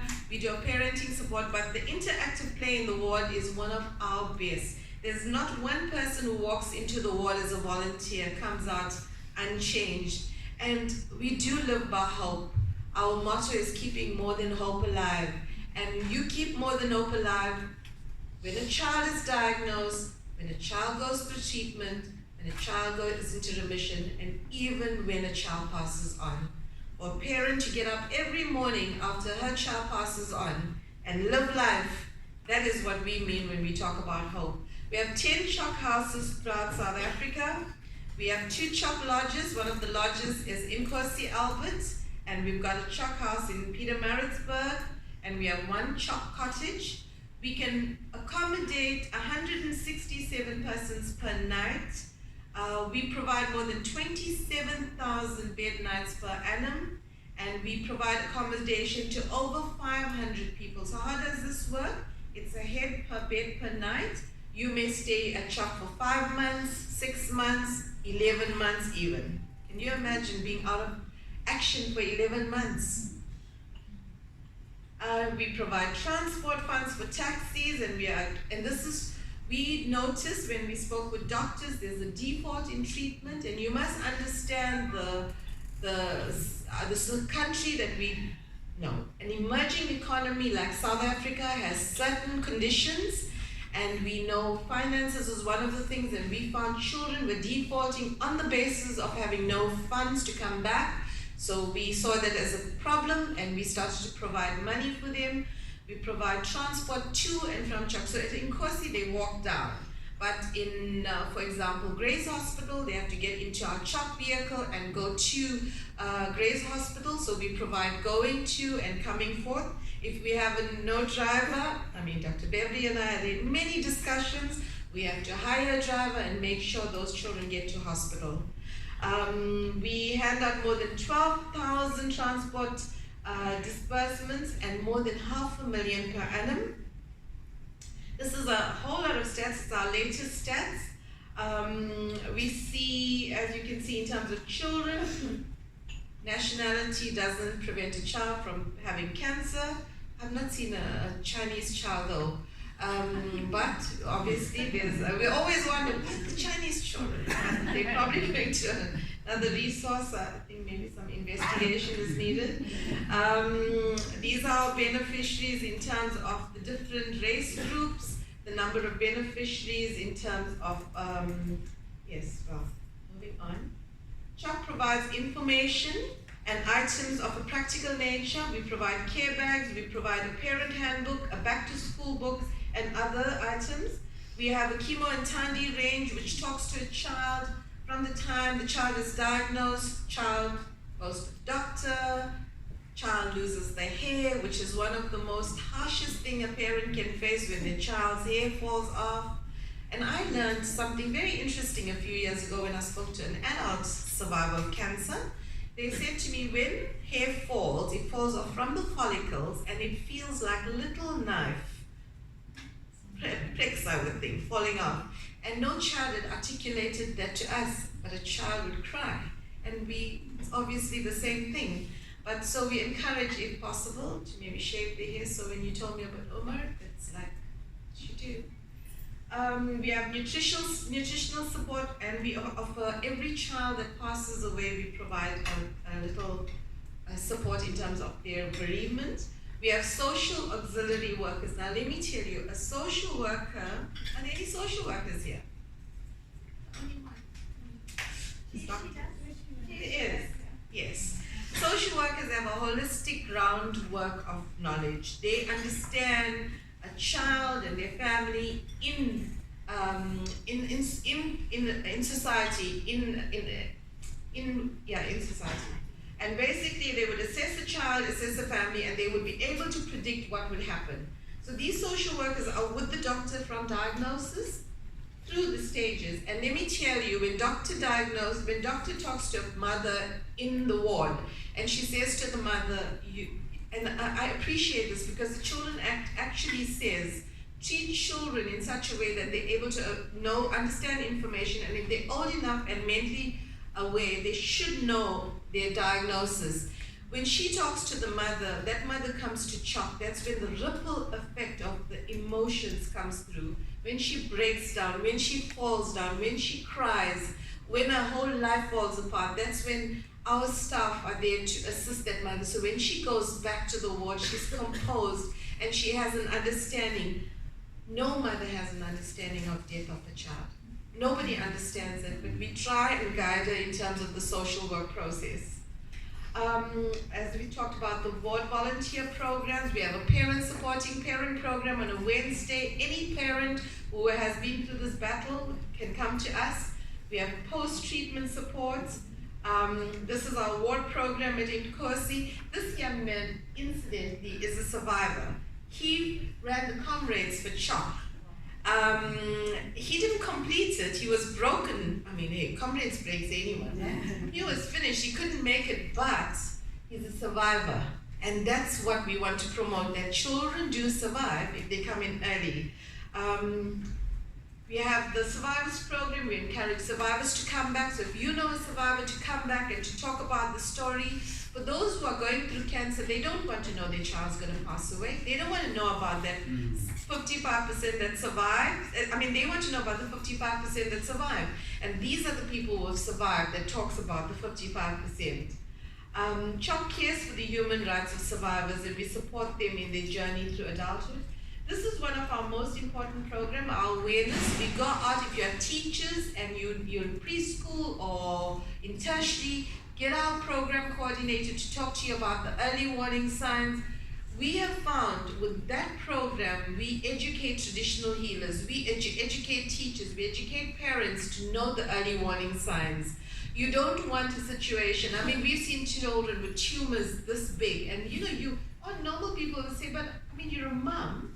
How would you get to that point? When it's a pimple, surely. But tumors are aggressive. They can grow very quickly. And by the time you go to your traditional healer and come back and go back in 3 months and 6 months, then you get panados from your clinic and it's a back and forth. So we educate the whole gamut from medical to clinicians to communities in terms of the early warning signs. We talk about the sensorial signs, we do disease knowledge, we talk about myths and stigmas and referral pathways. This is part of our program. In the last few years, we've seen an increase in the number of newly reported cases. I'll talk very briefly about the SACTR, the South African Tumor Registry. And as we said, the good news is that childhood cancer has a 55% survival rate. We are strong advocates for cancer. We talk about, we don't like teenagers being with adults, but in certain hospitals, teenagers are placed with adults. We talk about that. We talk about medication shortages. We fight for children to have medication. We get involved in anything that will create awareness of childhood cancer. I'm not going to go into the South African Cancer Tumor Registry. We assist with refurbishments if we can, with child-friendly environments. We do impact studies, and the overall impact of CHOC has been rated exceptional in the stakeholder group. And I want to just finish up by saying, thank you for supporting our organization. Your money is part of the 2.7 million, that's my budget for KZN. We have a 37 million budget in South Africa. Get involved in our fundraisers. If you run the Comrades, support CHOC, raise 5,000, get into the C batch if you're normally in the F batch and you want to get into the front. If you swim the Midma, do the Midma mile for us. If you do Spa Women's Race, do it for us. In Pietermaritzburg, it's for us. The Spa Wine Festival, everything that we do is for the improvement of children with cancer.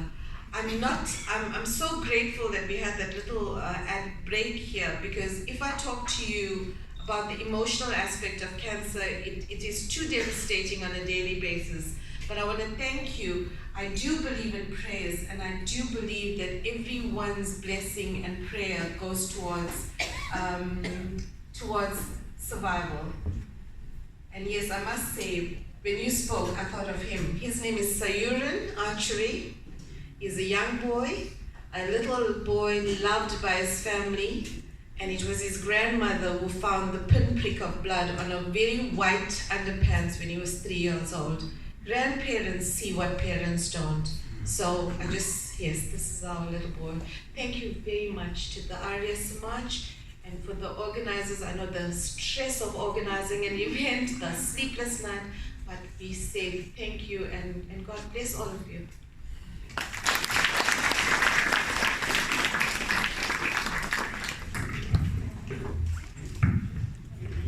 Thank you, Aggie, for sharing with us the role that CHOP plays in taking care of mothers and children who are in the fight against cancer.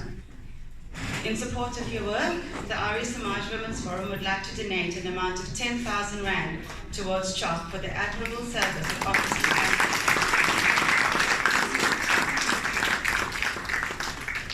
These funds were raised through ticket sales for this event.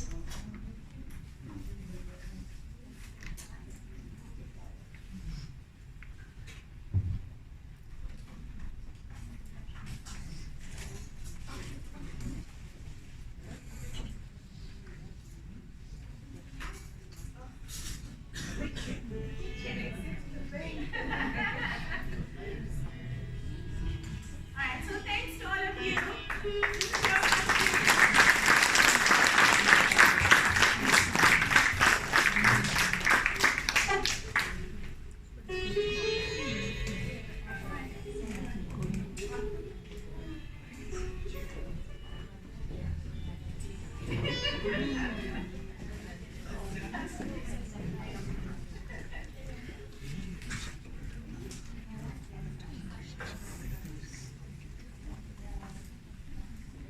Sheila Kubaji was born and raised in Durban. She qualified as a social worker in 1997 and worked with children and families for most of her career. She is currently working at an addiction rehab center. Her passion is to empower people to improve their psychosocial circumstances through healing of the brain and soul. Her motto in life is to love yourself and know that anything is possible through the power of the mind, thoughts, and intention. I would like to invite Mrs. J. Sheila Kubaji to the stage to share with us her wisdom on attaining power of the mind to manage adverse situations.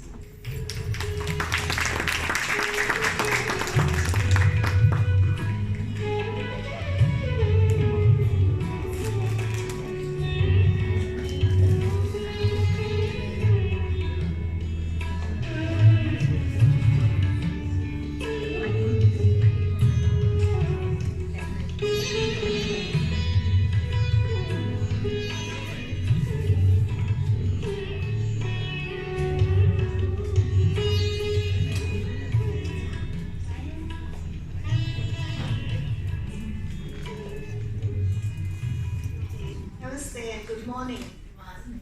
Thank you for giving me this opportunity to talk about mindfulness. We're going to shift. It was quite emotional earlier. So we're going to talk a little bit about something different, focusing on ourselves and just being more positive under all these circumstances. Okay, so we're going to briefly talk about what is mindfulness, and I'm going to do a short meditation session. But first, let's look at what this is. Meditation is about finding happiness, and very often we look at medication rather than meditation to be happy. So what is mindfulness? It's about being conscious, it's about being in the moment and living in the present, in the here and now. Very often we're so focused on the past and what's going to happen in the future that we forget to be grateful for what we have currently. So there's a difference between being mindful and mindful. Okay? Because sometimes our mind is full of things whizzing around in our heads, but we need to be more mindful so that we're more focused. So what is our minds? What our minds are doing? We have at least 50 to 70 thoughts per day. 46% of these are not thoughts to do with the present moment. Okay? So we generally feel more happy when we focus on the here and now. What mindfulness is not. Okay, there are some myths around this. It's not just relaxation, so it's not about just sleeping in the bed and saying I'm being mindful. It's not hypnosis. It's not prayer or religious. It's actually more spiritual and having a spiritual connection with yourself and a high power. And it's not clearing your mind of all your thoughts, because your thoughts are still going to come. It's still going to be there. And it's not always peaceful and calm. Okay, now linking it to the cancer experience, as we've heard with all the speakers earlier, that cancer is not just a medical issue. There's a lot of psychosocial and emotional issues attached to this, where your life gets out of control, everything, your whole life, your whole world is turned upside down. So the cancer experience is about, you immediately think about death, your mortality, you lose control over yourself, you lose control, you feel like you don't have control over what is happening in your life anymore. Loss of certainty, there's grief, anger, disappointment, blaming. There's a lot of biological symptoms as well, like pain, fatigue, sleeplessness, etc. But the doctors and the speakers earlier spoke about this. Okay? So mindfulness does not eliminate the stress or the negative emotions. It just helps us to deal with life a lot better. It helps us to deal with these emotions a lot better and a lot easier. So how do we achieve mindfulness? There's various ways in which we can achieve this through yoga, walking, meditation, focused attention to your breathing, to your body, and visualization. Okay, so we're going to look at mindful meditation, and we're going to do a short meditation session. But before that, research shows the benefits of doing mindful meditation, especially with, this is a research done with regards to cancer. It's improved the biological symptoms, psychological symptoms, and also emotions are improved. Okay. Show you a short video which explains mindfulness a little bit. It's just 1 minute, and then we're going to do the meditation.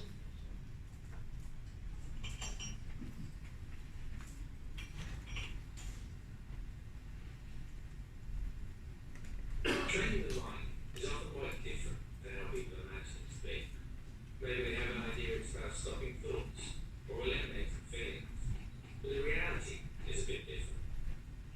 An easy way to think of it is to imagine yourself sitting on the side of a busy road, the passing cars representing the thoughts and the feelings. All you have to do is to sit there and watch the cars. Sounds easy, right? But what usually happens is that we feel a bit unsettled by traffic.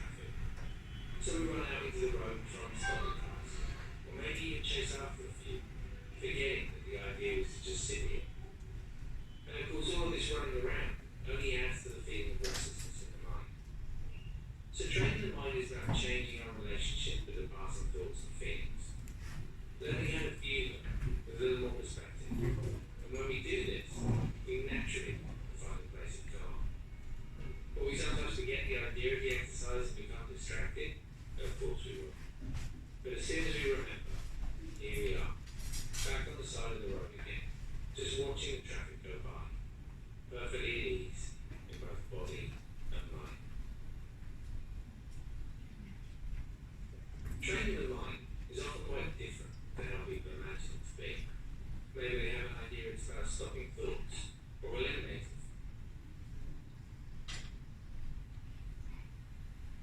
Okay, so I want everyone to please sit up straight on your chairs.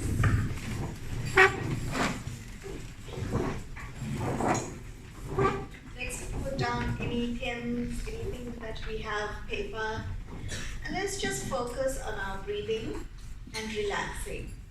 So take a deep breath in and breathe out. As we breathe in, imagine peace and serene, and breathe out any anxiety or tension. Focus on breathing in and breathing out. I want you to close your eyes and imagine putting a protection around you. This is a protection that will allow only positive in and leave all negatives outside.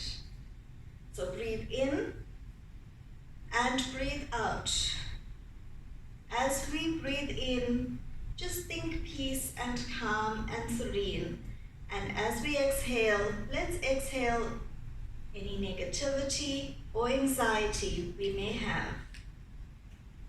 As we're focusing on our breathing, let's think about relaxing our bodies. Focus on the tips of your toes and your feet. Allow your feet to just relax as you're breathing in and exhale any tension you have on your legs. Let this relaxation go up to your calf muscles. Allow yourself permission to just relax. Breathe in and breathe out. Let this relaxation go up to your thighs, up to your tummy. Imagine in your tummy there is a tablet that just fizzes all the tension, the hurt, and the pain away. Let yourself just feel relaxed and calm as you let this relaxation go up to your chest. Allow yourself to breathe in and breathe out completely and easily. Let this relaxation go up to your neck and your chin and your facial muscles. Let your face just relax. Allow yourself to let this relaxation go up to your forehead, to the back of your head, down to your neck and shoulders. Imagine there's a lot of knots with a rope tied on your neck and shoulders. Imagine this just opening up and unraveling, releasing tension. Just feel that calm, relaxed feeling. Breathe in and breathe out. Let this relaxation go down to your spine, to your arms, your hands, and your fingers. Allow yourself to be completely relaxed. Imagine that you're standing on top of a staircase. The stairs consist of 10 stairs. It is your staircase, which can be of any shape, size, or color. We're going to go down the staircase to your safe place, where you're going to feel safe and secure. Let's make our way down from step 10 to step 9 as you allow yourself to just relax. Let this relaxation go deeper as you move from step 9 to step 8. Go down to step 7 to step 6. Remember, thoughts don't matter, sounds don't matter. Focus on your relaxation and breathing. Move down to step 5, to step 4, to step 3, to step 1, to go down towards a door. This is your door leading to your safe place. Imagine yourself entering your safe place. It can be anything. An empty room, ocean, mountains. It can be a place where you can be yourself completely. And you can be completely calm and serene in this place. Allow yourself to take in your safe place as you breathe in and breathe out. Find a spot in your safe place where you can sit down. Next to you, there is a big bag or a chest where you can put in all your anxieties, worries, and tension. Just empty all of that into this chest. Just let all of that go. Imagine it turns into liquid and it's coming down through your arms, through your fingers into this chest. It's bottomless, it doesn't end. You can fill it as much as you want. Imagine yourself closing this chest and locking it. Now in your safe place, Imagine that there is a well. Imagine yourself carrying this chest and throwing it down the well, which leads to the center of the earth. As this chest goes down, it disintegrates. Come back to your safe place and just feel calm and serene. We're going to leave the safe place. Remember, you can always come back here through breathing and visualizing. So we're going to make our way back up the stairs.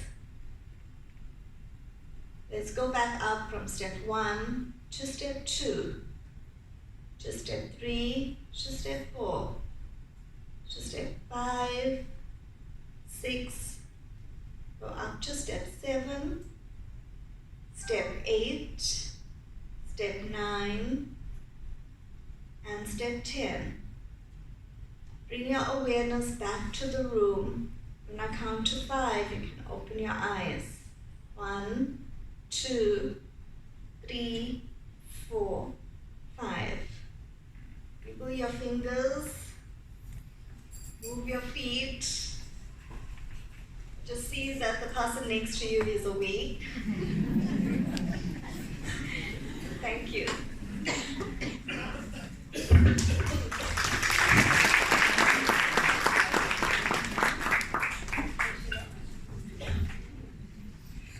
Thank you, Mrs. J. Sheila Kubaji, for equipping us with some strategies to overcome the anxieties and stresses of living in a busy and very demanding world. Professor Usha Desai will present with a token of appreciation.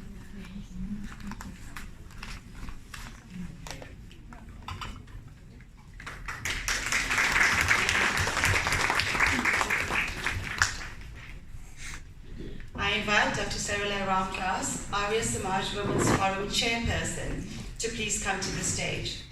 Dr. Ramklas has a great passion for community work and is particularly interested in the care of vulnerable populations.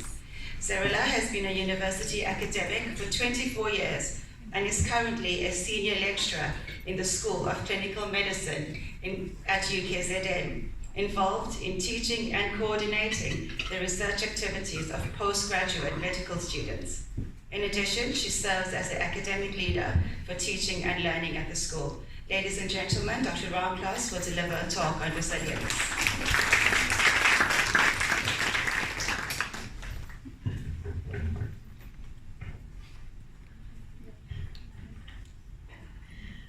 Right, so good morning, I'm thinking. Friends, I sit back and reflect on where does someone like Savita Ben get the resilience, get the strength to have gone through her journey. As does Shanaz, as does Umar. Does any one of us in this room that has to face adverse circumstances? And so, this morning, I'm going to talk to you a little bit about resilience. You know, and you might know resilience as you've got to bounce back. You know, from an adverse situation, it's time to bounce back.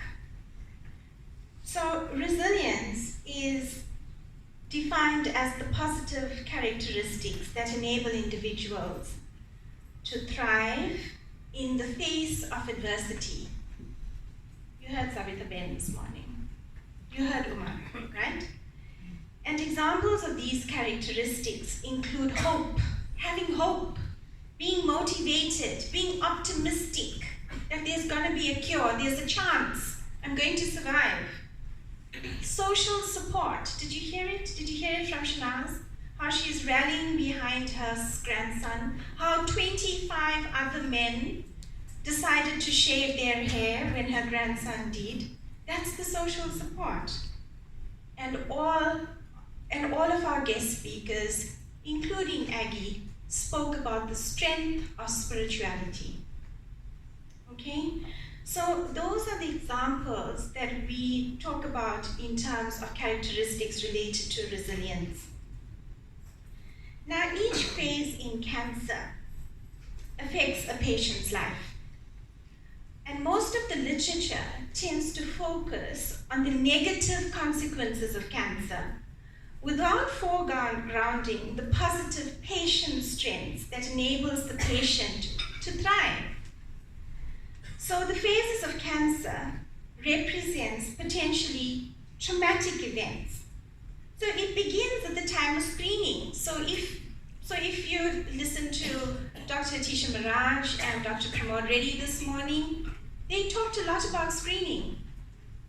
But that could be a potentially traumatic experience if the screening comes out positive, right? So it begins at the time of screening, it's followed by the diagnosis, and then recently diagnosed patients must cope with life changes and adapt to treatment. And then survivors like Sabita Ben must adjust to a new normal, and patients who face death also encounter challenges as they struggle to remain positive. And during each phase, patients draw on different characteristics of resilience to see them through. Okay, so what I'm going to do is, so I'm a researcher, essentially. So I worked through a whole range of research articles to bring to you this morning what were those different components of resilience. What really is this resilience? And when does it come to play in the different phases of cancer? So what can we draw upon in the different phases of cancer? So cancer screening phase is stressful, right? Particularly amongst individuals who have a family history. And during this phase, patients with a family history tend to rely on hope, on spirituality, and family to support to enable inner strength. Cancer diagnosis, remember from the screening, we then go into the next phase, which is diagnosis. It's distressing for many reasons, including the fear of the unknown. Remember Sabita Ben this morning saying how she felt dizzy when she got the diagnosis? Okay, so it's the fear of the unknown, it's life-threatening, and you have practical hardships. But patients with greater internal strength, if you have greater internal strength, using a strategy like Jay Sheila shared with us right now in terms of mindfulness, that's a strategy to get internal strength. Those strategies reduce your distress, and it leads to better coping and quality of life. And it has been reported that women with newly diagnosed breast cancer tend to reflect and find meaning in life once they're diagnosed. So, better coping is linked to better quality of life and self-care. And then we go on to the cancer treatment, and in itself has its own stresses that include the challenges with treatment, the adverse events and life changes.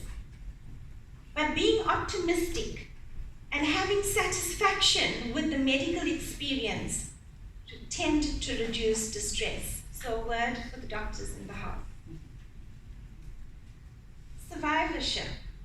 Cancer survivors are challenged by medical and psychosocial consequences of their diseases and may struggle to adapt to life after cancer, right? So during this stage, patients demonstrate hope, have shown better adjustment. So can you see the common theme here is about having hope, right? In all of this. So older survivors experience better quality of life, and breast cancer survivors with partners have reported better psychosocial functioning. Hint, hint. Right? Okay. Better coping, social support, and spirituality have been linked to better quality of life, positive outcomes. And end of life is associated with the management of symptoms and survival time Inner strength is important. Social support, hope, and spirituality has enabled appropriate coping and positive psychological function. So resilience then is developed through the management of stress, as Jade has showed us just now, and to redirect stressful experiences towards areas of growth such as gratitude and acceptance and having purpose and meaning.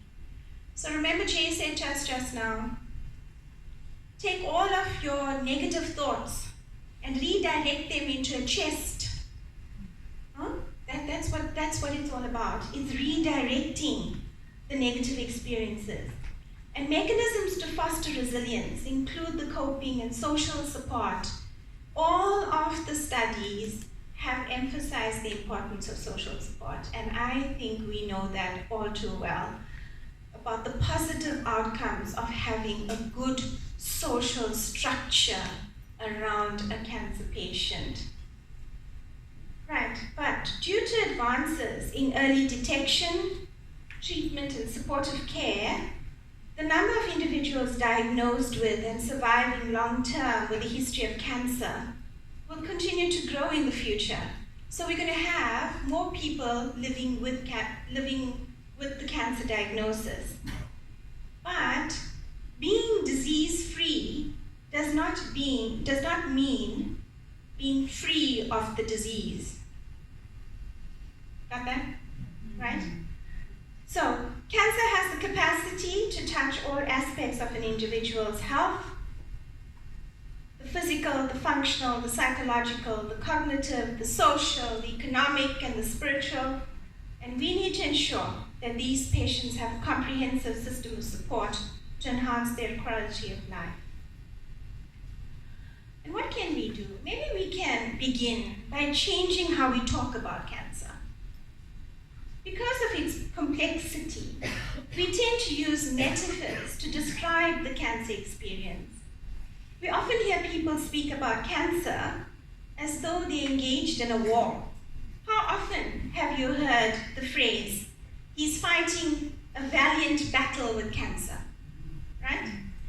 But this creates an artificial win-lose situation.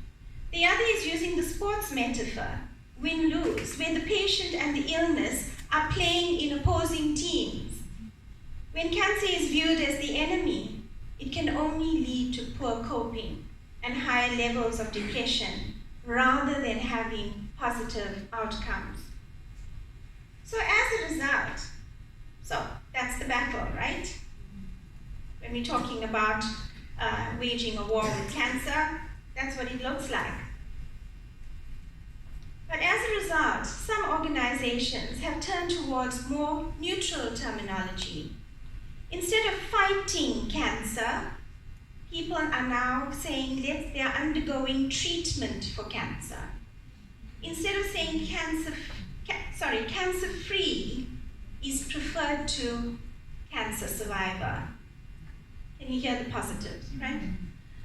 So others who have had cancer prefer the term thriver to survivor because it shifts the emphasis from simply living to living well, okay?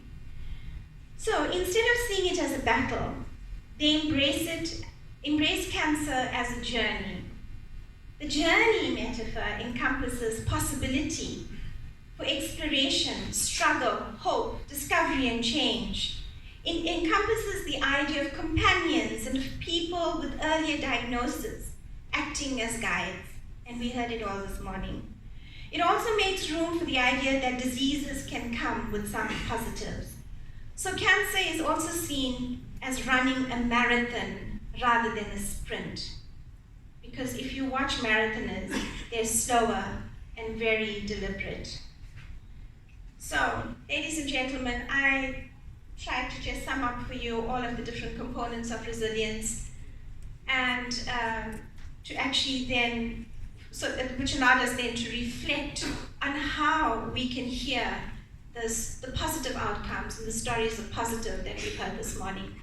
And all of these characteristics are tend to support the cancer thriver, as we must say now, right? This work has been supported by the readings I've undertaken. And again, I just want to say thank you for your time.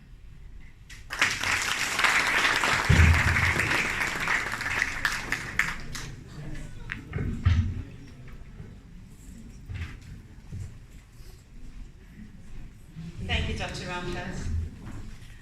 Sadhana Ramdas began learning the dance form at the age of 2.5 at Westfield Hindu School.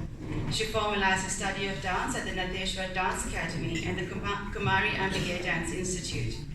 Sadhana studied Bharatanatyam for 6 years before graduating as a 105th graduate of the Kumari Ambige Dance Institute.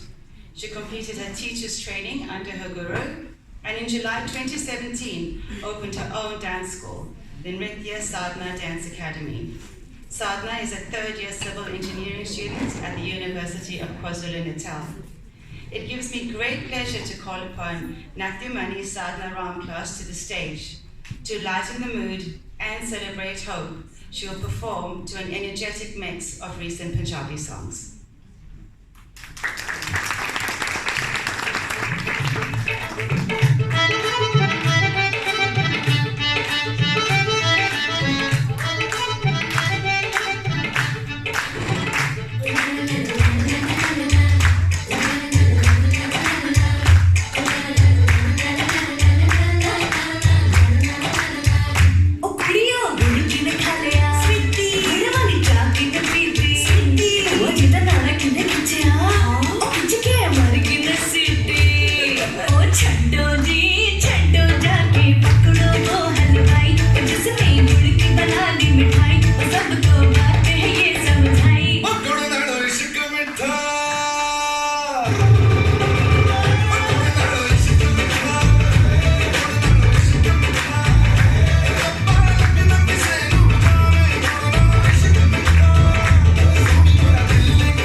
London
for the energetic and flawless performance. Your presence and energy is undeniable, and you were truly able to connect with our audience. Ladies and gentlemen, can we please give Sadhana another round of applause?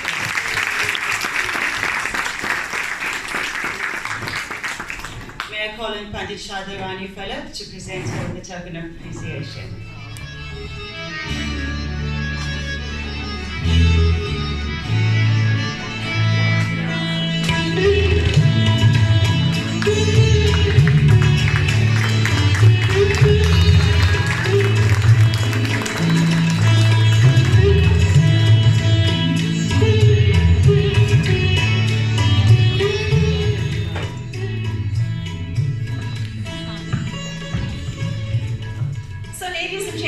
We've come to the last item of the almost penultimate item actually on the program for this morning, and I have the pleasure of delivering the vote of thanks.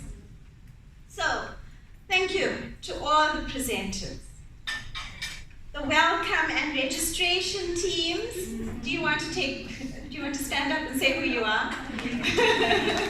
You too, Preeti. Sound technician, and our entertainment team. We leave the event enlightened because of your participation. Thank you. Mrs. Aggie Govender, representing CHOC, you've given us a platform from which we can learn while sharing our resources so you can continue with your service to the community. Our sponsors, both in cash and kind, whom I will mention by name, Mrs. Sulosh Pillay from ACT for sponsor of the bags and pens, Mrs. Avasha Gopal Singh for the toiletries you found in the goodie bags and contribution to the decor, Mrs. Valerie Chinia for the magazines and contribution to the decor, Investec Bank for the writing material, Mrs. Chandrika Vedalanka for the certificate design, Professor Karen Marie for use of the poster. Maybe I'll just give a little background to that. So I was at a conference in Kenya 2 weeks ago, and at that particular conference, Professor Marie presented a poster on these early warning signs of childhood cancer. And I requested permission to actually use the poster as part of our goodie bag, and she was just so pleased that we could share her knowledge, so we're very grateful to her. Thank you. Right, Motortech panel beaters for the contribution for cash donation towards the gifts. The Wind Power Electrical team for all the background work. Thank you very much. Vani and Amar Indrajit for the deco. Mr. Nalan Vanmali for the bottled water. Ishan Pandey of Panish Caterers. Are you here? Is he here? No? Is Panish here? I They left, Danish? They left. They're outside. Can we just have a rep, please? So Ishan Pandya of Panish Caterers was the main sponsor for today's event. He provided the food and the catering service at no cost.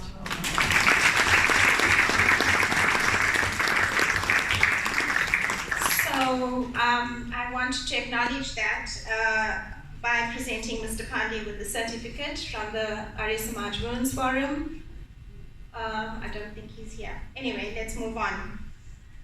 My Arya Samaj Women's Forum team, please stand as I call your name. Our secretary, Miss Varsha Bogle. Let me say that again.